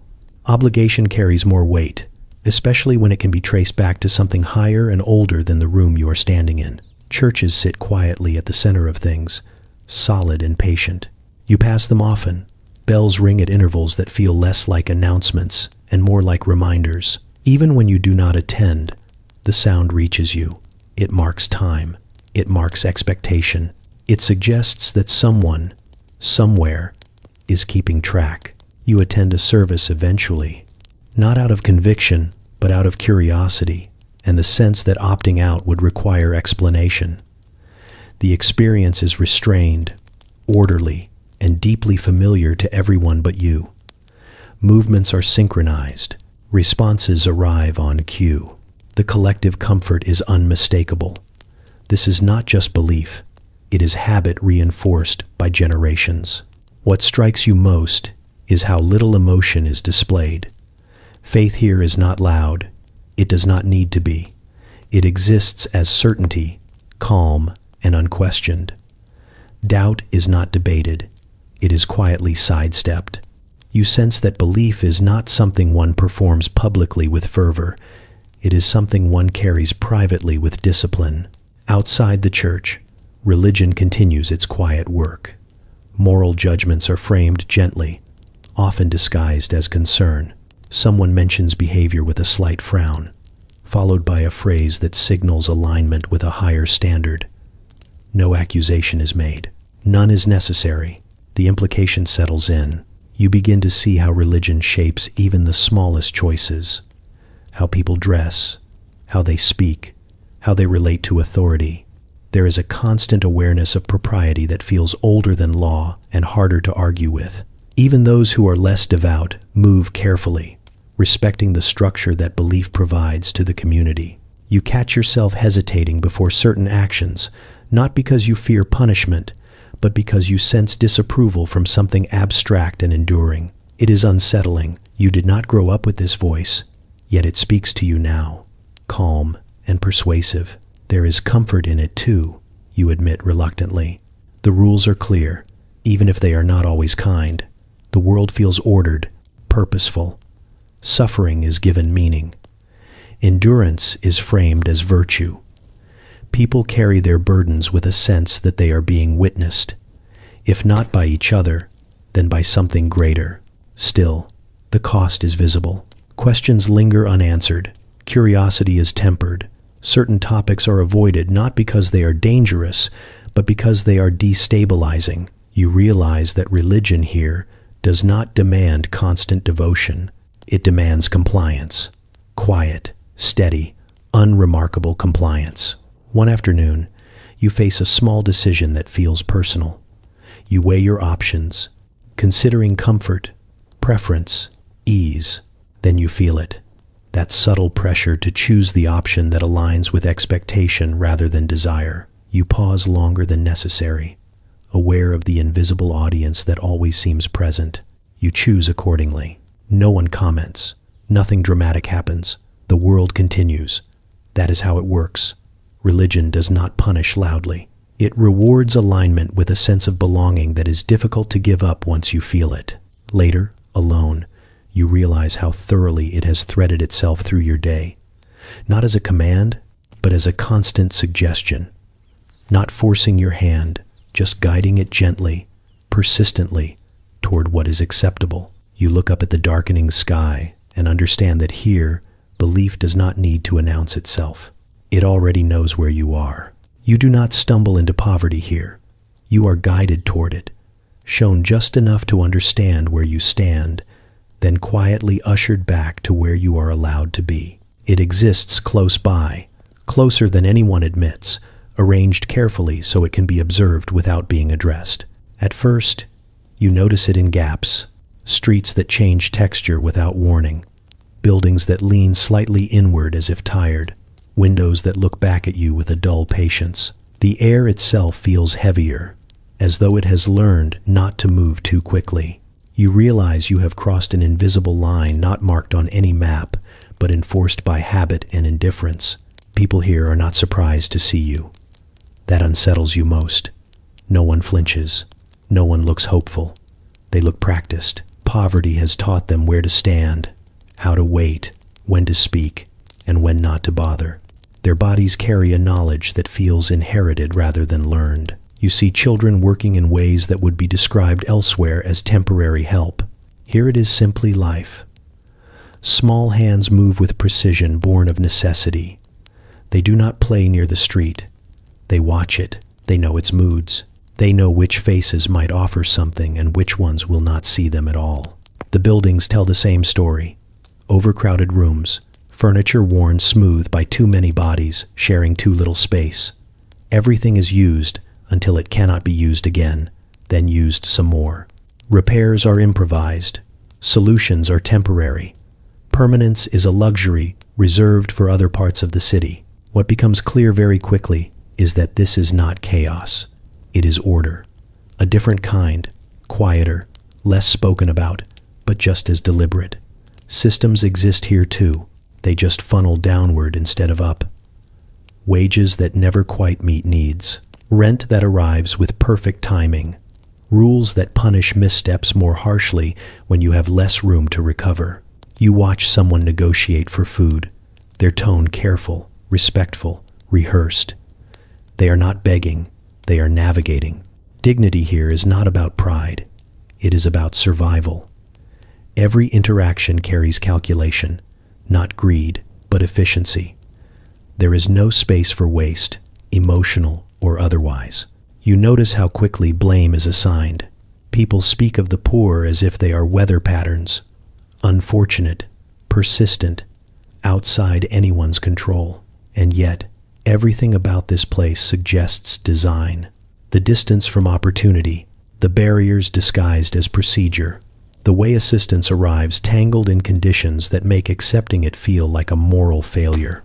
You overhear someone say that hard work lifts people out of poverty, delivered with confidence and no evidence. You look around at the labor happening here, relentless, unending, and entirely insufficient. The math does not work, and everyone knows it, even if they never say so aloud. What disturbs you most is how familiar it all feels to the people living inside it. This is not a temporary state. It is a category. Once placed here, movement becomes difficult, then unlikely, then unthinkable. Poverty is not just lack of money. It is lack of permission. You feel watched differently here. Not with suspicion, but with awareness. You are marked as temporary. Someone passing through. Your shoes give you away. Your posture. The fact that you look around instead of down. You feel the quiet understanding that you can leave, and they cannot. There is kindness, but it is rationed carefully. Shared food, shared space, shared knowledge. Community exists because it must. People depend on each other in ways that feel fragile and strong at the same time. When someone falters, others adjust. Not because they want to be heroic, but because collapse spreads quickly here. You are struck by how invisible this place feels to the rest of the city. It sits close enough to smell, but far enough to ignore. Carriages pass without slowing. Conversations elsewhere reference poverty abstractly as a problem, an issue, a statistic. Here, it is daily logistics. You realize then that poverty is not a failure of the system. It is a feature. It teaches obedience. It discourages risk. It keeps labor cheap and gratitude mandatory. It creates a contrast that comforts those above it, reassuring them that their position is earned and fragile enough to be defended. As you leave, stepping back across that invisible line, the air lightens again. The buildings straighten. People stop watching you. The transition is smooth, practiced, intentional. You carry the weight of what you saw with you, knowing that the design worked exactly as intended. You were allowed to witness it. You were not expected to change it. Death does not arrive dramatically here. It is already waiting when you wake up, folded neatly into the day like an appointment everyone remembers but never mentions aloud. You hear about it early and often, but always politely, softened by language that feels almost courteous. Someone has passed on. Someone is no longer with us. Someone has gone to rest. The words glide past sharp edges, smoothing what they conceal. You encounter it first in conversation. Names followed by pauses, sentences that trail off respectfully. People lower their voices not because they are sad, but because volume feels inappropriate. Death is not shocking here. It is logistical. It requires arrangements, schedules, attire, and above all, composure. Black clothing appears everywhere, worn not with drama but with discipline. Mourning has rules, lengths of time, acceptable degrees of sorrow. You are allowed to grieve, but only in approved doses. Too little suggests coldness. Too much suggests instability. You watch people calibrate their expressions carefully, sadness held like a fragile object that must not be dropped in public. Funerals happen often enough that they blend into the rhythm of life. You attend one almost accidentally, drawn in by obligation rather than closeness. The ceremony is restrained, orderly, and oddly efficient. Words are spoken about duty, faith, endurance. The deceased is praised for qualities that sound suspiciously like obedience. Hardworking, kind, proper. You wonder if anyone ever eulogizes joy. What unsettles you is not the frequency, but the familiarity. People know what to do, where to stand, when to bow their heads. Death does not disrupt schedules as much as it rearranges them. Work pauses briefly, then resumes. Life continues, slightly adjusted, like furniture moved to accommodate absence. Outside the formal spaces, death is even more present.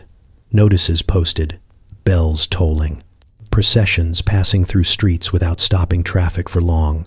You learn to step aside instinctively, hat lowered, eyes averted, then carry on. This is respect. It is also efficiency. Children are introduced to death early, not with gentleness, but with practicality. They are taught how to behave, what not to ask, when to be quiet. Curiosity is redirected toward theology. Questions about fairness are softened into lessons about fate. You see young faces accept this with a seriousness that feels premature. Illness blurs into death so seamlessly that the transition often feels administrative. Someone has been unwell. Someone is declining. Someone is expected not to last the winter. These statements are delivered calmly, as if discussing weather forecasts. There is sadness, but it is wrapped in acceptance so tight it barely shows. You begin to realize that constant proximity has shaped the culture. When death is common, emotion must be managed. Panic would be exhausting, so people become fluent in distance. They care, but carefully. Attachment exists, but it is tempered by the understanding that nothing here is permanent. You pass cemeteries often, nestled close to homes and churches, integrated rather than hidden away. Gravestones stand in neat rows, names etched with care, dates surprisingly close together. You read them without meaning to. Lives measured briefly, endings noted precisely. There is something honest about it, even if it feels heavy. There is humor, too, in a quiet way. Jokes about mortality slip into conversation unexpectedly, dry and understated. Someone remarks on living long enough to be tired of it. Another mentions the inconvenience of dying at the wrong time of year. Laughter follows, brief and controlled. It feels like pressure being released. What surprises you most is how little fear is expressed. Not because it is absent, but because it is considered unhelpful. Fear disrupts order. It raises questions no one has time to answer. Better to trust that everything fits into a larger plan, even if that plan remains vague. You feel yourself adjusting. When you hear of a death, your reaction is immediate but contained. A nod, a murmur. You do not recoil. You do not linger. You move on, because that is what everyone does, and anything else would draw attention. One evening, you pause longer than usual. struck by how many lives end quietly here, without spectacle or resolution. You think about how constant exposure has dulled the edges, turning something enormous into background presence. Death here is not hidden. It is domesticated. As night falls, bells ring again in the distance, marking another passing. You listen without stopping what you are doing. The sound settles into the city, familiar, almost comforting. You understand now why it is discussed politely and encountered constantly. It has to be, otherwise no one would function at all. Romance does not announce itself here with sparks or spontaneity. It arrives carrying documents. You feel it first as a tightening of rules, a subtle narrowing of acceptable behavior that suggests something important might be happening and must therefore be managed carefully. Interest is not something you express. It is something you demonstrate through restraint. The first sign is eye contact held just a fraction longer than politeness requires, then broken decisively, as if to apologize for the indulgence. A conversation repeats itself under different circumstances. A chair is chosen closer than necessary, but not so close it could be remarked upon. Everything happens indirectly, as though desire itself would be embarrassed to be noticed. You learn quickly that romance here is a process, not a feeling. Feelings are unreliable. Processes can be supervised. Introductions matter. Who introduces you to whom determines how serious the interaction is allowed to be. Accidental meetings are treated with suspicion unless they can be retroactively explained as intentional. A walk taken together must be justified by geography. A conversation lasting too long must be framed as educational. Nothing happens without a plausible reason that can be repeated later without blushing. You begin to notice how many people are involved in what appears to be a private matter. Family members observe. Friends assess. Acquaintances speculate quietly. Everyone has an opinion, and none of them belong to you. Romance here is communal property, managed by consensus and expectation. Privacy is theoretical. Letters appear. They are careful, formal, and astonishingly restrained. Entire paragraphs convey what would elsewhere be a glance. Phrases are chosen with surgical precision, saying just enough to suggest interest while maintaining deniability. You reread them more than you would like to admit, searching for emphasis, for warmth, for anything that might be considered reckless. Meetings are scheduled. Chaperones hover. Time is monitored. Silence fills the spaces where impulse might otherwise live. You find yourself sitting across from someone you are meant to be interested in, discussing neutral topics with exquisite care, aware that every word is being weighed for implication. Attraction, when it surfaces, must be disguised as admiration for character or respectability. Touch is almost non-existent. Hands brush accidentally, and both parties react as if something dangerous has occurred. Apologies are exchanged. The moment is catalogued privately and never referenced again. Physical closeness is treated as a future possibility rather than a present reality, something to be earned through patience and proper conduct. You realize that romance here is largely administrative. Visits must be approved, intentions clarified, prospects evaluated. There are conversations about suitability that do not include you. Questions about income, reputation, and temperament circulate quietly. Love, if it exists at all, is expected to emerge later, after the paperwork is complete. You struggle with this more than you expect, not because you lack patience, but because everything feels so heavily managed. Desire becomes something you experience alone, internally, without outlet or acknowledgement. It has nowhere to go. You learn to sit with it, to fold it into politeness, to translate it into attentiveness and restraint. There are moments of genuine connection, small and fleeting. A shared glance that lingers just long enough to feel dangerous. A laugh that escapes before being reined in. These moments feel enormous precisely because they are so rare. You hold on to them quietly, aware that they are not meant to be discussed. You also notice how many people settle, how romance becomes obligation through exhaustion rather than passion. The process wears people down until compliance feels like relief.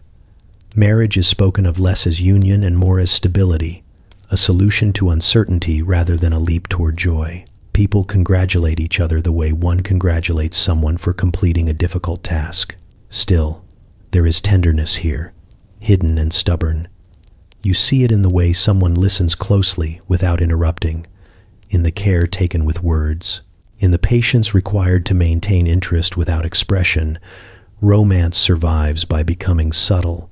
One evening, you find yourself alone after a carefully structured interaction, heart full and unsatisfied. You understand then that romance here is not forbidden. It is delayed, stretched thin, filtered through layers of approval until it barely resembles itself. You wonder how many people mistake endurance for devotion. You also wonder how long you could participate in this without losing something unnamed but essential. For now, you comply, you write the letters, you wait, you restrain yourself. Romance, it seems, will arrive eventually. After the forms are filed, you begin to see manners not as decoration, but as architecture. They are load-bearing. They hold entire interactions upright, preventing collapse, protecting those inside from having to confront anything too directly. At first, they felt excessive, ornamental, a performance layered over ordinary human exchange. Now you understand they are the exchange. Manners decide who speaks first, who speaks at all, and who never needs to.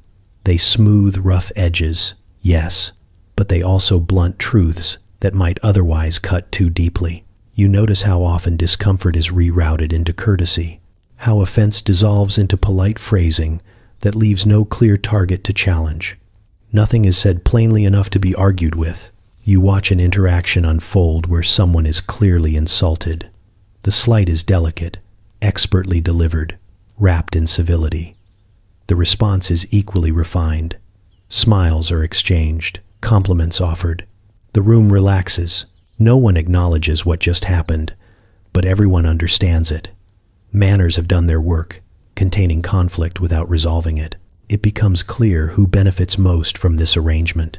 Those with power are protected from having to explain themselves. Those without are protected from consequences if they obey the script precisely. Manners create a shared language that allows inequality to function smoothly, quietly, without requiring force. You notice how often manners are invoked to silence rather than to soften. Someone speaks too directly and is gently corrected. That is not appropriate. That is not the done thing. The words sound neutral, but the effect is decisive.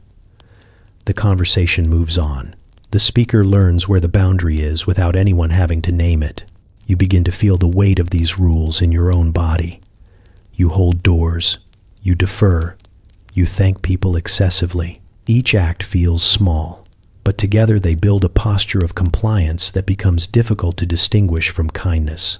You wonder where politeness ends and self-erasure begins. There are moments when manners genuinely protect. You see it when someone vulnerable is spared public embarrassment, when a mistake is quietly overlooked rather than exposed. Courtesy can be merciful. It can prevent cruelty. It can allow people to save face and continue functioning within a system that offers little forgiveness. But you also see how manners protect cruelty itself. Harm is done gently here, politely, with language that disguises intent. Decisions that ruin lives are delivered with soft voices and careful wording. No one raises their voice. No one appears angry. The damage arrives fully dressed and impeccably behaved. You realize that manners are not about being nice. They are about maintaining order.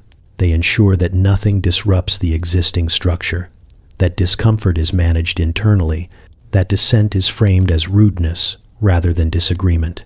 To be impolite is not just to offend, it is to threaten stability.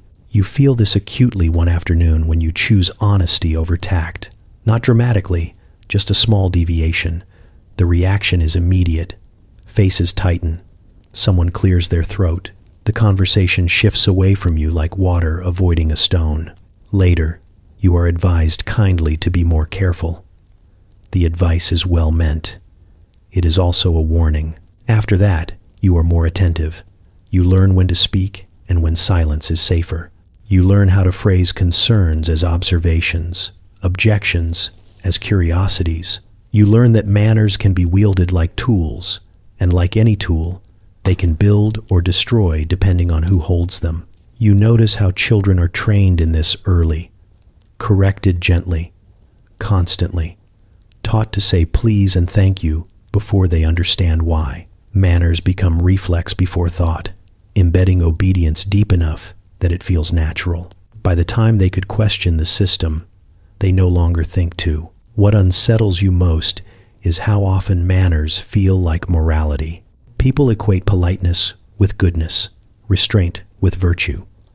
Those who follow the rules are seen as deserving. Those who break them, even for understandable reasons, are viewed with suspicion. Manners become a shortcut for judgment. Still, you cannot dismiss them entirely. Without manners, this world would be brutal. The rules soften edges that might otherwise draw blood. They allow people to coexist in close quarters without constant conflict. They provide predictability in a society that depends on it. You stand at the edge of this realization, understanding both sides at once. Manners protect the vulnerable, but they also protect the powerful. They prevent chaos, but they also prevent change. They are neither good nor evil. They are effective. As you move through your day, exchanging pleasantries and careful phrases, you feel the dual nature of every courteous act. You are being kind, you are being careful, you are being controlled. And you understand now exactly who that control is designed to serve. You feel industry before you fully see it. It announces itself through vibration, a low, persistent hum that travels up through stone and into your bones. The air thickens as you walk, carrying heat, soot, and effort in equal measure. Progress is happening nearby, and it is not subtle about it. Factories rise like confident intrusions, brick structures squatting beside homes that look suddenly fragile by comparison. Chimneys push smoke into the sky with relentless determination, each plume a declaration that something is being made, somewhere, at cost. The smoke does not drift away politely. It lingers, settling into everything, softening edges, darkening walls, reminding you that productivity leaves residue. You stop more often than you mean to, not out of awe but necessity. The air feels heavier here, as if breathing has become a participatory act. Your lungs register the change immediately. Each inhale carries more than oxygen. It carries ambition, burned coal, and the byproducts of decisions made far from this street. Workers move in and out of buildings with mechanical regularity. Their faces are set, expressions neutral, energy conserved. This is not a place for excess movement. Bodies are tools here, and tools are maintained through routine. You notice how young some of them are, how tired most of them look. The rhythm does not slow to accommodate observation. Machines dominate the soundscape. Gears turn, pistons thud, belts slap and whine. The noise is constant, layered, almost hypnotic. You realize that silence would feel wrong here, like a failure. The sound is proof that things are working, that progress is underway, that time is being converted into output. You watch carts being loaded with goods you do not recognize, but understand instinctively. These objects represent value, though the people moving them rarely see its final form.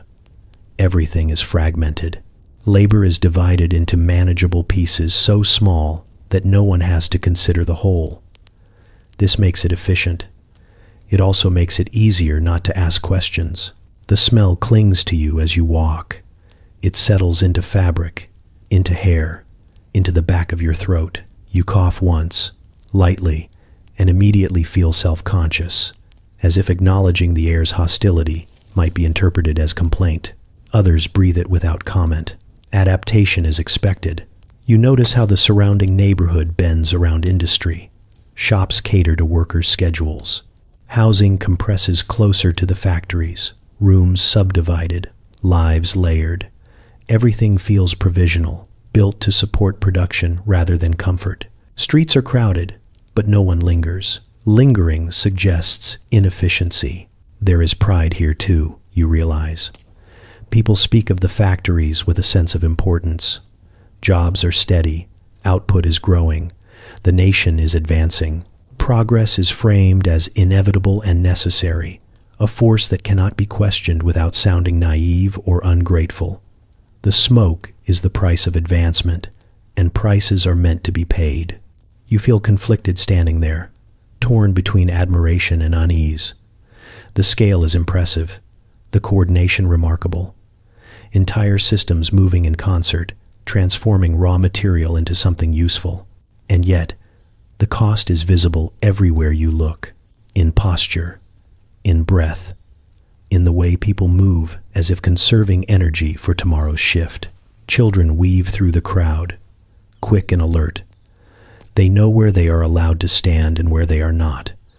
Their future feels pre-written, mapped by proximity and necessity. Industry offers opportunity, but only within narrow lanes. Advancement exists, but it is selective. You become aware of how deeply progress has embedded itself into identity. To question it feels like questioning purpose itself. People do not just work here. They believe in the work, or they pretend to. Either way, the belief sustains the system. Your chest feels tight after a while, lungs adjusting reluctantly. You take shallower breaths without realizing it, instinctively rationing air. No one else seems to notice, or perhaps they do and no longer mention it. Complaints do not improve output. As you move away, the smoke thins slightly, but the sensation lingers. You carry it with you, a faint ache behind the ribs, a reminder that progress is not an abstract concept. It is physical. It leaves marks. You understand now why people speak of industry with reverence and resentment in equal measure. It builds futures while wearing down bodies. It promises improvement while demanding sacrifice, often from those least able to refuse. The factories continue behind you, humming steadily, unconcerned with your reflection. Progress marches on, and you breathe it in, whether you choose to or not. You begin the day believing cleanliness is a matter of effort, that if you scrub long enough, wipe carefully enough, and follow the rules precisely, you might arrive at something resembling fresh. This belief does not survive the morning. Cleanliness here is not a state, it is a direction. You notice it first in the water. It looks clear enough when poured, but it carries a faint scent that suggests it has been somewhere before it reached you. You wash your hands anyway, rubbing soap between your palms until they sting slightly, because stinging feels productive. The soap smells sharp and medicinal, promising purity it cannot quite deliver. When you dry your hands, they already feel compromised. Dust is everywhere, not dramatic, not alarming, just persistent. It settles overnight on surfaces you swear were clean hours ago. You wipe a table and immediately see a faint film return, as if the room itself is exhaling. Soot drifts in from outside, through cracks you did not know existed. It clings to curtains, to clothes, to the idea of cleanliness itself. People talk about hygiene constantly. Clean habits, proper washing, fresh air. These conversations happen with an earnestness that suggests belief rather than evidence. Cleanliness is treated as a moral goal, not a measurable outcome. You are expected to strive for it, even if arriving there is impossible. You observe how much labor goes into appearing clean. Clothes are brushed meticulously. Shoes are polished daily, sometimes twice. Hands are inspected, faces scrubbed. There is a constant maintenance happening just below the surface, an unspoken agreement that effort matters more than results. Being clean is less important than trying to be clean. Bathing is an event, not a luxury. Water must be heated, carried, rationed. Privacy is limited. The process is efficient rather than soothing. You emerge feeling refreshed for exactly as long as it takes to step back into the world. By the time you are dressed, the air has already reclaimed you. You notice how people smell. Not unpleasant, exactly, but human, layered with smoke, work, soap, and whatever the day demanded of them. Perfume exists, but it is applied cautiously, meant to suggest freshness rather than overpower reality. Too much scent would imply desperation. Streets undo effort immediately. Mud splashes. Smoke settles. Contact is unavoidable. You learn to accept that the outside world will always win. Cleanliness is something you achieve briefly indoors, then surrender once you step beyond the threshold. Illness sharpens this understanding. People speak of germs vaguely, aware of their presence but unclear on their behavior. Cleanliness is believed to protect, but no one fully trusts it. Windows are opened and closed with conflicting advice. Air is blamed for sickness and then recommended as the cure. The rules contradict themselves, but everyone follows them anyway. You catch yourself judging others, then realize you are being judged the same way. Cleanliness signals discipline, even when it fails. A well-brushed coat earns respect, even if it carries soot by noon. A tidy appearance reassures others that you are making the effort, that you are not giving up. There is a strange comfort in this shared futility. Everyone knows perfection is unattainable, but no one says it out loud. Instead, the ritual continues. Wash, wipe, brush, repeat. Cleanliness becomes a daily act of hope rather than a finished task. You see how this aspiration extends beyond bodies and rooms. Cleanliness becomes a metaphor. Clean living, clean thoughts, clean reputations, all equally pursued, none fully achieved. The culture values the attempt, the visible striving, the willingness to keep going despite the odds. At one point, you pause mid-chore, cloth in hand, and look around the room. It is as clean as it is going to get, which is to say, not entirely. You feel a brief urge to stop, to accept the dust and soot and human residue as permanent features. The urge passes. You keep wiping, because stopping would feel like failure. Later, you step outside again and feel the air settle onto you instantly. Your freshly cleaned clothes absorb the city within minutes. You sigh quietly, not in frustration, but in recognition. This is how it works. Cleanliness here is not about arriving at purity. It is about participating in the effort. It is a signal to others that you care enough to try, even when the outcome is temporary and the environment uncooperative.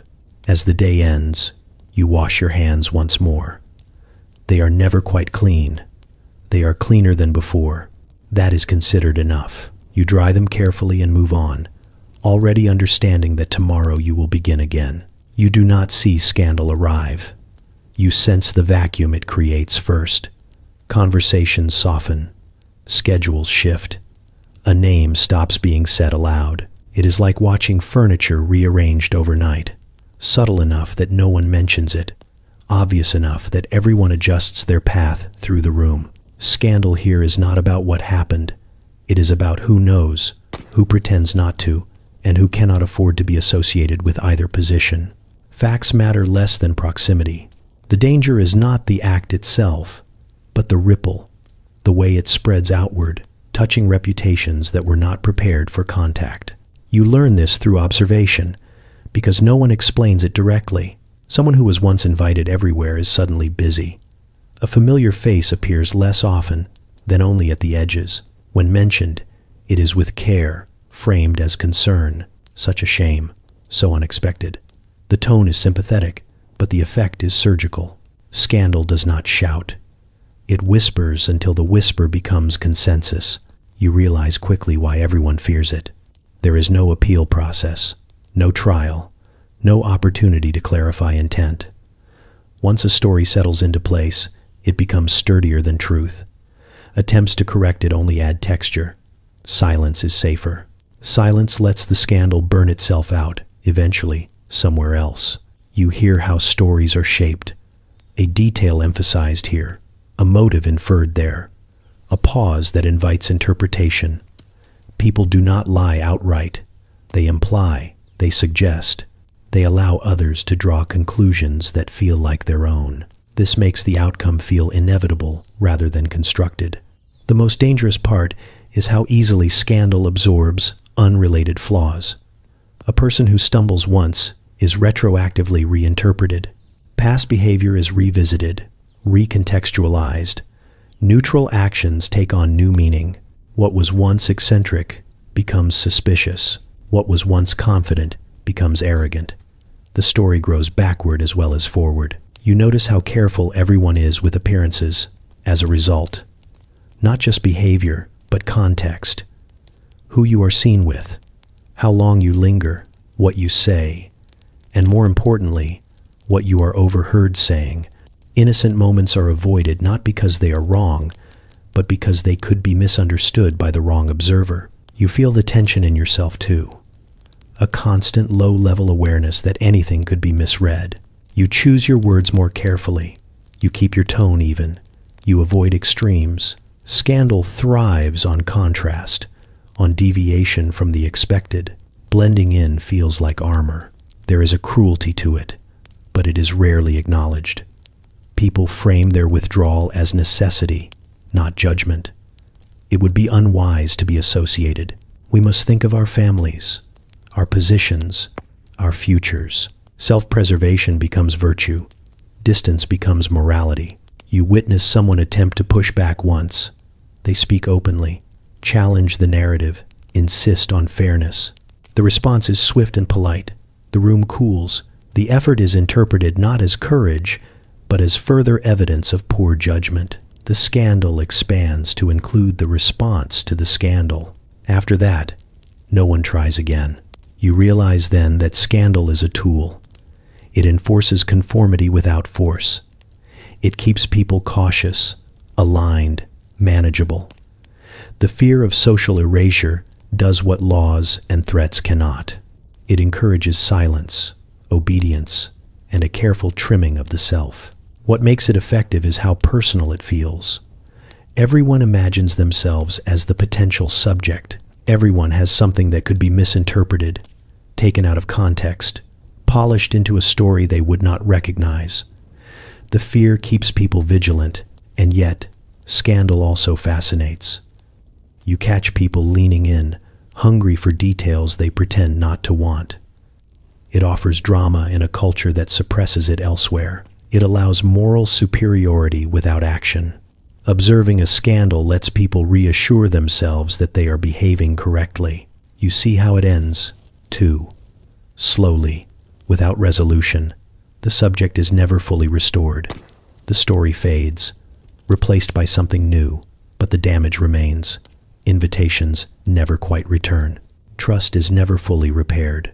The lesson lingers long after the details are forgotten. One evening, you overhear someone joke lightly about a past scandal, now distant enough to be amusing. Laughter follows, careful and brief. The subject is no longer present. That feels important. You walk home afterward, thinking about how much energy goes into avoiding this fate. How many choices are shaped by the desire not to be noticed in the wrong way. Scandal, you understand now, is not an accident. It is a warning system, and everyone is listening. Adaptation does not arrive as a dramatic decision. It creeps in quietly, disguised as practicality. One morning you realize you no longer hesitate before choosing the correct coat. Your hands move automatically, fingers finding buttons without thought, adjusting cuffs with the precision of someone who has been corrected just enough times to learn. You do not feel proud of this. You feel efficient, which somehow feels worse. At first, you told yourself this was temporary, that you were observing, enduring, waiting for some internal line to be crossed where you would object. Instead, the line keeps moving. Each small concession feels harmless on its own. Taken together, they form a new posture, a new rhythm, a version of you that fits the room without drawing comment. You stop reacting to things that once shocked you. The smells fade into background noise. The stiffness becomes familiar. Even the silence feels less hostile now that you understand its rules.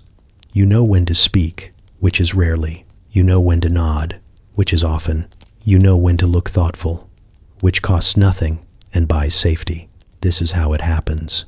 You begin anticipating expectations before they are voiced.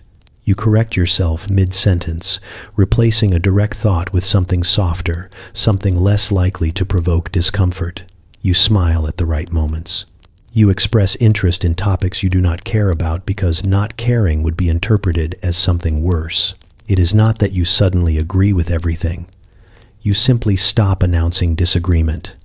The effort required to constantly push against the current is exhausting, and exhaustion here is visible. People notice it. They comment on it with concern that feels like surveillance. Better to appear settled, even if you are not. You learn which habits are worth keeping private. Opinions become internal. Reactions are delayed, filtered, often abandoned altogether. You are not lying. You are editing. Everyone else is doing the same. And you realize this when you catch brief flashes of honesty that vanish as soon as they appear. A raised eyebrow quickly smoothed away. A sigh disguised as a cough. Signals exchanged quietly, then buried. Adaptation is communal. You catch yourself defending certain customs to yourself, not because you believe in them, but because opposing them feels pointless. There is comfort in knowing what is expected, even when what is expected is inconvenient or absurd. At least the rules are clear once you accept them. Your body adapts too. Movements become smaller, gestures more contained. You take up less space without consciously meaning to. This is praised. Compliments come in the form of approval for restraint. You are told you carry yourself well. You are told you seem settled. You are told this as if it is an achievement. Something in you tightens at that. You think about who you were before, but the memory feels oddly distant, like recalling a version of yourself from a story rather than a lived experience. That person spoke freely. That person asked questions. That person expected answers. Here, questions are risks, and answers are liabilities. Still, you adapt. You do it because resistance isolates, because isolation here is dangerous, because survival favors those who learn quickly. You watch what happens to people who do not adapt. They are labeled difficult, unreliable, unsettled. Their lives shrink accordingly. You notice that once you adapt, people relax around you. Conversations flow more easily. Doors open. You are included, cautiously at first, then with growing ease. Inclusion is offered as reward, and you accept it even as you recognize the cost. One evening, you catch your reflection in a window. Not the mirror version you have already negotiated with, but an accidental one. For a moment, you do not recognize the expression. It is composed, neutral, competent. It belongs here. That realization lands heavier than you expect. You understand now that adaptation is not surrender. It is translation. You are learning how to exist without friction, how to compress yourself into acceptable shapes. The world does not ask you to disappear. It asks you to be legible. And so you become legible, not because you want to, because wanting has very little to do with it. At first, politeness looks like obedience. Everyone says please and thank you with surgical precision, as if manners are the last remaining defense against chaos. You assume courtesy is submission dressed in lace, a system designed to keep everyone smooth, quiet, and predictable. Then you begin to notice the pauses.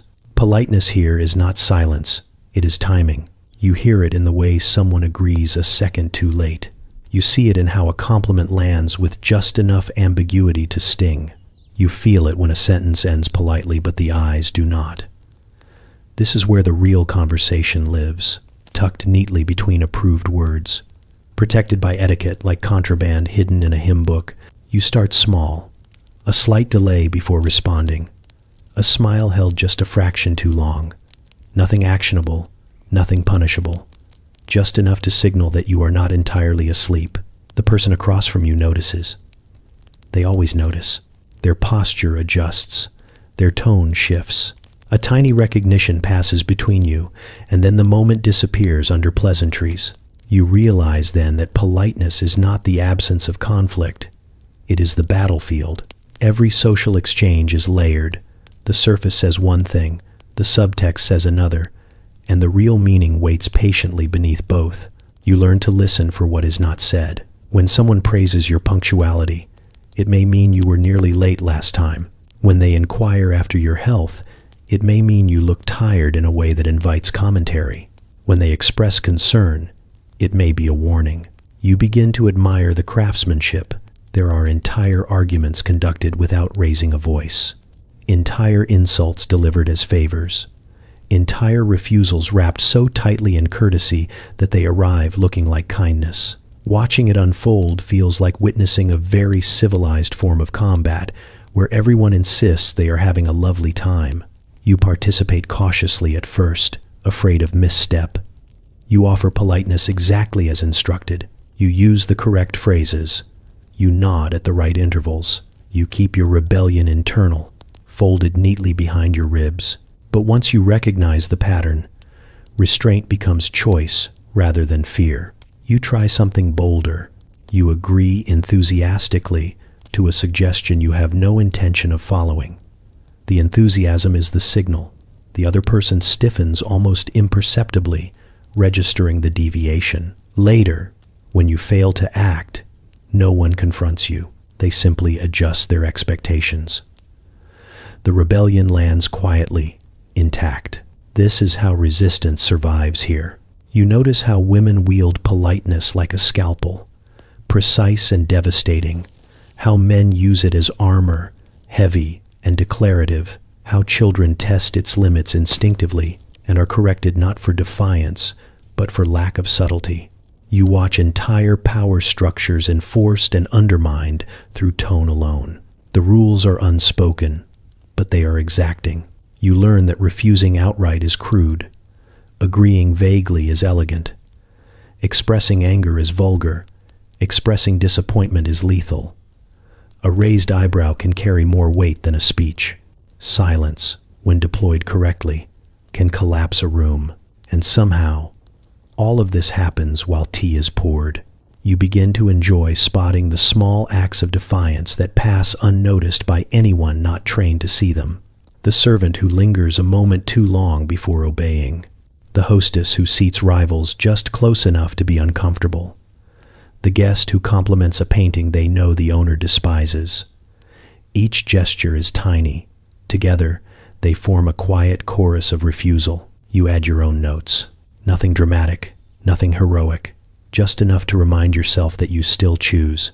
You choose when to comply fully and when to comply creatively. You choose which rules to honor and which to bend until they squeak. You choose when politeness is armor and when it is camouflage. One evening, you catch yourself delivering a perfect sentence, grammatically flawless, socially impeccable, and layered beneath it, unmistakable to the intended recipient, a message that says no. They hear it. Their smile tightens.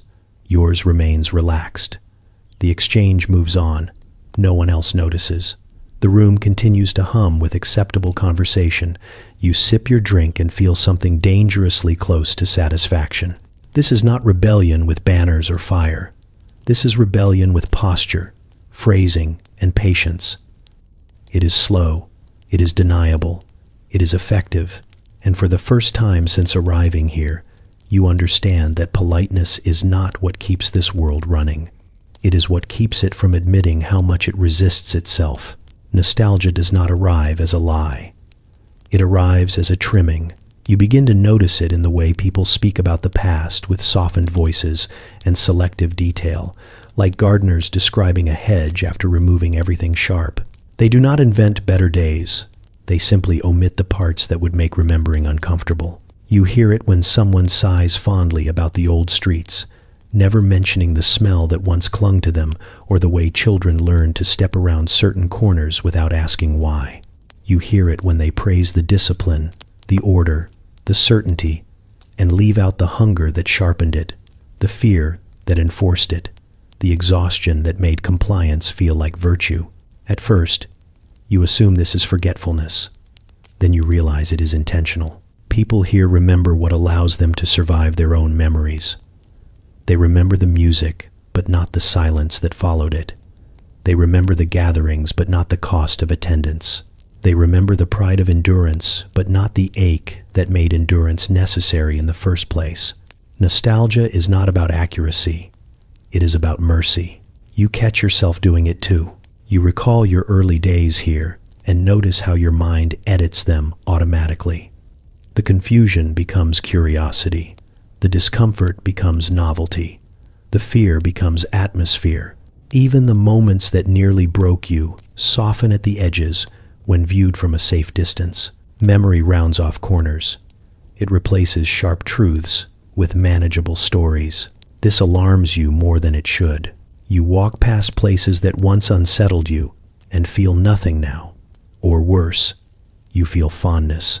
The narrow alley that smelled like damp stone and resignation now feels quaint. The stiff drawing room that made your shoulders ache now feels refined. The routines that once felt suffocating now feel grounding, as if structure itself were a kindness rather than a constraint. You understand then how nostalgia works across generations. It is passed down like an heirloom with the uncomfortable weight removed. Children inherit stories without context. They receive the aesthetic without the cost. They grow up longing for a past that never existed the way it is described. People do not do this out of cruelty. They do it out of fatigue. It takes energy to remember suffering honestly. It takes courage to admit that what shaped you also harmed you. It is easier to turn pain into character building, scarcity into simplicity, and endurance into moral superiority. Nostalgia becomes a defense against acknowledging how much was lost. You listen to older voices, describe the past with reverence, and realize they are speaking to themselves as much as to you. They are reassuring their younger selves that it was worth it, that the sacrifices mattered, that the quiet misery had purpose. Sometimes, you want to interrupt. You want to ask whether the children were happy, whether the women were safe, whether the men were free in any sense beyond expectation. You want to ask about the nights that did not make it into the stories, the illnesses that were endured silently, the dreams that were set aside and never retrieved. You do not ask. You already know the answers, and so do they. Instead, you notice how nostalgia edits language. Words like hard become honest. Words like oppressive become traditional. Words like suffering become discipline. This is not accidental. It is a survival mechanism that allows people to move forward without collapsing under the weight of what they endured. You stand in a room filled with objects meant to evoke fond memory. Lace, wood, framed portraits of people who look stern and important. You imagine their lives not as paintings but as days, long and repetitive, and constrained by rules that did not care whether they were fair. The room smells faintly of polish and something older, something human that never quite leaves. You understand now why nostalgia is dangerous when left unchallenged, not because it remembers kindly, but because it teaches others to want the past without understanding the price. It creates longing without context. It turns survival into aspiration, and yet, you also understand why people cling to it, because remembering everything hurts. There are moments you almost prefer the edited version yourself. The softened memories are easier to carry. They allow you to sleep. They allow you to smile at stories that would otherwise make your throat tighten.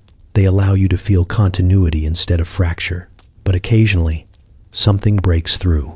A smell, a sound, a phrase spoken too casually, and suddenly the editing fails. The weight returns. The full truth presses in, unmanageable and sharp, reminding you that what is remembered fondly was once lived painfully. You stand there, holding both versions at once, the story people tell, and the reality they survived, and you realize nostalgia is not about forgetting suffering. It is about making it bearable enough to live with afterward. You begin to wonder how they imagine you. Not you specifically, of course, but the future you represent. The vague tomorrow they gesture toward when conversation drifts into speculation, when someone sighs and says that things will be different someday, with the same tone used for weather forecasts and moral absolution. You realize they are speaking about a world they will never see, and that realization carries a strange weight. They imagine progress the way one imagines inheritance. Inevitable, deserved, and arriving just late enough to excuse present discomfort. You hear it in their confidence that machines will improve, that cities will expand, that knowledge will eventually tame chaos. They speak as if the future is a reward waiting patiently for good behavior. And now you are standing inside that imagined tomorrow. You want to tell them how wrong and how right they are at the same time. You want to explain that progress does not arrive cleanly or evenly, that it brings comfort with one hand and new anxieties with the other. You want to say that the future is not gentler by default, only different, and that every solution breeds its own complications. But you do not say any of this. You listen. They speak of posterity often, usually when justifying something unpleasant. Sacrifice is easier to swallow when it can be gifted forward. Long hours, rigid rules, silence in the face of unfairness, all of it framed as laying foundations. You notice how often suffering is transformed into contribution once it is no longer optional. You start to feel responsible in a way you did not expect, not because you asked for this role, but because you are the proof they cannot access. Their future is your present, and that makes you a kind of witness whether you like it or not.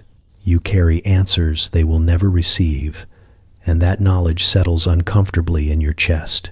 You imagine explaining the future to them honestly. You imagine telling them which struggles ease and which persist. You imagine describing comforts they cannot fathom and losses they would mourn if they understood them. You imagine their faces shifting between awe and disappointment as the myth of linear improvement quietly collapses. It would not be kind. They need their version of tomorrow. It keeps them upright. It gives purpose to endurance. It transforms routine hardship into narrative. Without it, the present would feel unbearable, stripped of justification. You see now how carefully they curate their hopes. They imagine a future that validates their choices, that retroactively blesses their restraint and silence. They imagine descendants grateful for sacrifices made, lives improved because someone endured without complaint. You wonder what it would mean to disappoint them. This is where the responsibility sharpens. You realize that being from the future, even accidentally, carries ethical weight. You are not just observing, you are inheriting. Their assumptions about progress, fairness, and improvement flow directly into your world. You live among their consequences, both intended and otherwise. You notice how often they speak about morality as something that will mature with time, as if the future naturally knows better, as if cruelty fades simply because calendars advance. You want to laugh at that, but you do not. It is not funny when you consider how often that belief delays action. You feel the odd urge to protect them from the truth, even as you wish they had protected you better. The contradiction sits there, unresolved. You are grateful for what they built and angry about what they normalized. You carry appreciation and critique in equal measure, and neither cancels the other out. One afternoon, someone asks you casually what you think the future will be like. The question is polite, almost rhetorical. They expect reassurance. They expect progress. They expect confirmation that all of this leads somewhere good.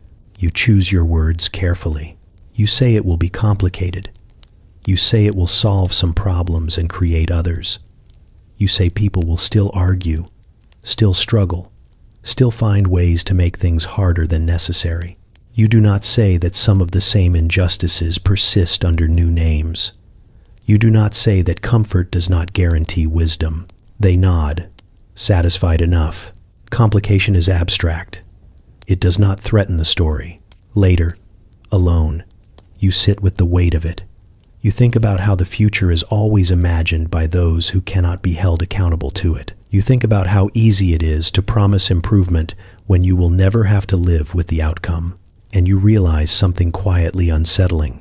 Being from the future does not make you superior. It makes you responsible for remembering that hope should never be used as an excuse. The question does not arrive dramatically. No one confronts you. No bell tolls. It settles in quietly one evening when you realize no one is watching you anymore. Not closely, at least. And that somehow makes it worse. Suspicion has been replaced with assumption. You are no longer the oddity that draws glances. You are simply present. And that is when you start wondering whether presence is the same thing as belonging. You move through familiar rooms now without hesitation. Your body knows where to stand, how much space to take, when to speak, and when silence will serve you better. People greet you with recognition instead of evaluation. They expect you to know things, and you do. That should feel like success. Instead, it feels like a costume that has grown too comfortable. Belonging, you realize, is not granted all at once. It is assembled slowly, through repetition and compliance, and shared understanding of what not to say. You have done all of that. You have learned the rhythms. You have absorbed the logic. You have stopped flinching at things that once felt unbearable. But comfort is not conviction. You catch yourself drifting between worlds internally, too adapted to be fully foreign here, too altered to return, unchanged to where you came from, assuming return is even possible. The thought of the modern world feels abstract now, like remembering a dream that made sense only while you were asleep. The speed, the noise, the casual intimacy of strangers. You try to imagine re-entering it and feel oddly disoriented by the idea. That frightens you more than anything else. You ask yourself what belonging is supposed to feel like. Is it agreement? Is it ease? Is it the absence of resistance? Or is it something quieter? Something that settles into your bones and stays there even when no one is watching. If it is that last thing, you are not sure you have it. There are moments when you almost convince yourself. Moments when the world aligns just enough that you move through it without friction. When a conversation flows naturally, when laughter feels unforced, when the structure that once suffocated now supports. In those moments, the question fades, then something small disrupts it. A phrase that lands wrong, a rule enforced without explanation, a look exchanged between people that excludes you without intention. You remember that you did not grow up inside these assumptions. You learned them, and learning is not the same as inheriting. You begin to notice how belonging here is conditional. It depends on consistency, on restraint, on continuing to perform understanding, even when understanding costs you something. The margin for deviation is narrow, and you have already learned how quickly tolerance thins when someone strays too far. You wonder if belonging that fragile is worth claiming. At the same time, you know what not belonging costs. You have seen it. You have felt the chill that comes with being slightly out of step. You have watched how easily curiosity turns into caution. You understand that this world does not punish loudly. It withdraws quietly, and you are tired of being withdrawn from. One night, you sit alone and consider the possibility that belonging is not a place, but a process, one you have been participating in, whether you intended to or not. You have shaped yourself around this world, and it has shaped itself slightly around you in return. The edges have softened. The friction has decreased. Is that enough? You think about the people who have never questioned their place here, because questioning was never an option. You think about the people who know they do not belong and survive anyway. You realize you exist somewhere in between, which is its own kind of isolation. The question sharpens then, no longer theoretical. Do you belong here? Or have you simply learned how to endure it well? There is no immediate answer, only the awareness that belonging might not be something you decide once. It might be something you negotiate daily, quietly, through the choices you make and the parts of yourself you keep intact. You stand at the window and look out at a world that no longer feels entirely hostile, but not entirely yours either. The street is familiar now. The sounds no longer jar. The air still carries its weight, but you have learned how to breathe within it. For a moment, you allow yourself to consider that belonging does not require certainty, only presence. And that thought lingers, unresolved, as you turn away from the glass and return to a life that waits for you, whether you claim it or not. Preparation here does not look like packing a bag. It looks like standing still and inventorying the parts of yourself that will not fit no matter which direction you choose. Leaving requires explanation, even if you never give one. Staying requires justification, even if no one asks. Both demand a version of you that feels slightly dishonest. You begin by imagining departure because imagining arrival somewhere else is easier than deciding to remain. You picture the relief of modern air, the shock of space, the casual mercy of convenience. You imagine light switches that obey instantly and conversations that do not require choreography. The fantasy is vivid, comforting, and incomplete. You cannot picture who you are in that world anymore without feeling oddly overdressed in the soul. Then you imagine staying. Staying means accepting that this place has already altered you in ways that will not reverse cleanly. It means continuing the daily negotiations, the careful speech, the quiet calculations. It means choosing familiarity over freedom and calling it something kinder. Staying does not feel like failure, exactly, but it does feel like a commitment to constraint. You walk through rooms you once studied like exhibits and now inhabit without thought. The furniture no longer looks hostile. The sounds have become predictable. You know which floorboards complain and which do not. These details carry weight. They are evidence of time spent, of life lived, however temporarily you once claimed it would be. People speak to you differently now. Not warmly, not coldly, just with the ease reserved for those who are no longer provisional. They assume you will be present tomorrow. They plan around you. Your absence would require adjustment. That realization lands heavier than any dramatic farewell could. You tell yourself that leaving would be cleaner. A decisive break. A return to something recognizable. But you know better now. Clean exits are a myth invented by people who do not look back. You would carry this place with you whether you want to or not. It would surface in posture, in patience, in the way you listen more than you speak. Staying, on the other hand, demands an honesty you are not sure you possess. You would have to admit that adaptation has crossed into acceptance, that the world you once observed with ironic distance now feels, at times, like home, that you have learned how to be careful here, and that carefulness has become a habit rather than a burden. There is a particular sadness in realizing you could be content somewhere that once frightened you. You weigh the costs the way people here weigh everything. Quietly, without announcement. Leaving costs connection. Staying costs possibility. Leaving costs continuity. Staying costs motion. Neither option offers absolution. One evening, you find yourself performing small rituals as if testing permanence. You straighten something no one asked you to fix. You pause before extinguishing a lamp. You listen to sounds you once hated and now register as background. These are not grand gestures. They are habits of belonging, and noticing them makes your chest tighten. You also notice the parts of yourself that have gone quiet. The impulsive questions, the easy laughter, the instinct to challenge rather than accommodate. You are not sure whether these are sacrifices or evolutions. The distinction matters, and you do not know how to measure it. When you imagine explaining your choice to someone else, the words feel inadequate either way. Staying sounds like surrender when spoken aloud. Leaving sounds like abandonment. Both explanations feel like performances for an audience that does not exist.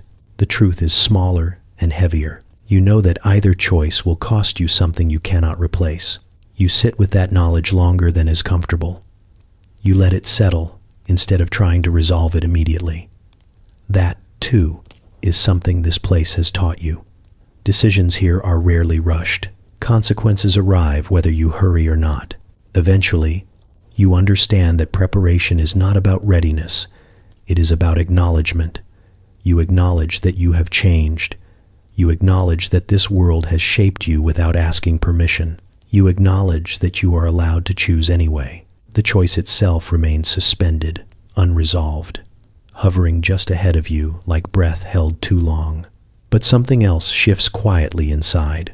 You stop framing the decision as escape versus entrapment. You start seeing it as authorship. Whatever you choose next will not undo what has already been written. It will simply add another chapter with its own costs, its own compromises, and its own peculiar forms of grace. You wake up again, but this time there is no stiff bed, no coal dust in the air, no distant sound of hooves arguing with stone. The room is familiar in the way modern rooms are, neutral, obedient, waiting to be used, and yet you lie still longer than necessary, listening for rules that are no longer there. Your body does not trust the silence. You sit up carefully, as if someone might be watching, as if the act of rising requires decorum. You smooth non-existent creases in your clothing. You clear your throat before speaking, even though you have not decided to say anything. Somewhere along the way, you learned that beginnings require preparation. You notice it immediately. The habits you did not pack, but brought home anyway. You pause before asking questions, even simple ones, running them through an internal editor that no longer has a purpose. You weigh tone. You soften statements that do not need softening. You feel a faint, ridiculous urge to apologize to inanimate objects when you bump into them. None of this is necessary. All of it feels automatic. The mirror reflects a face that looks like yours, but the expression arrives a half-second late. You practice neutrality without realizing you are doing it. You look composed when you are alone. You look composed because that once mattered, because it was safer, because being readable had consequences. You make breakfast and catch yourself eating as if observed. You sit upright. You take smaller bites. You feel a flicker of moral judgment attached to indulgence, which is absurd given the freedom of your kitchen and the lack of anyone who cares what you do with toast. Still, the sensation lingers. You shake your head and laugh quietly, but even the laugh is restrained, released in a controlled way that surprises you. Out in the world, everything moves too fast. People speak directly, carelessly, generously. They ask questions without warning and expect answers without choreography. You respond politely, overly so, and receive puzzled looks that fade quickly. No one is offended. No one is keeping score. It should feel like relief. Instead, it feels like vertigo. You realize how much energy you once spent anticipating disapproval, how that vigilance sharpened you and dulled you at the same time. The absence of that pressure leaves a hollow where something constant used to be. You are free, but your instincts have not caught up yet. You notice it in conversation when you wait for implications that never arrive. You notice it when you lower your voice in spaces that do not require it. You notice it when you feel an unnecessary sense of accomplishment for doing nothing wrong. Victorian habits are not dramatic. They do not announce themselves. They whisper. They show up as patience that borders on hesitation, as politeness deployed where honesty would be harmless, as an odd respect for discomfort, as if endurance itself were a credential. You find yourself admiring restraint in others, even when it costs them something, even when you know better. You also notice the quieter changes. You listen more carefully now. You read rooms instinctively.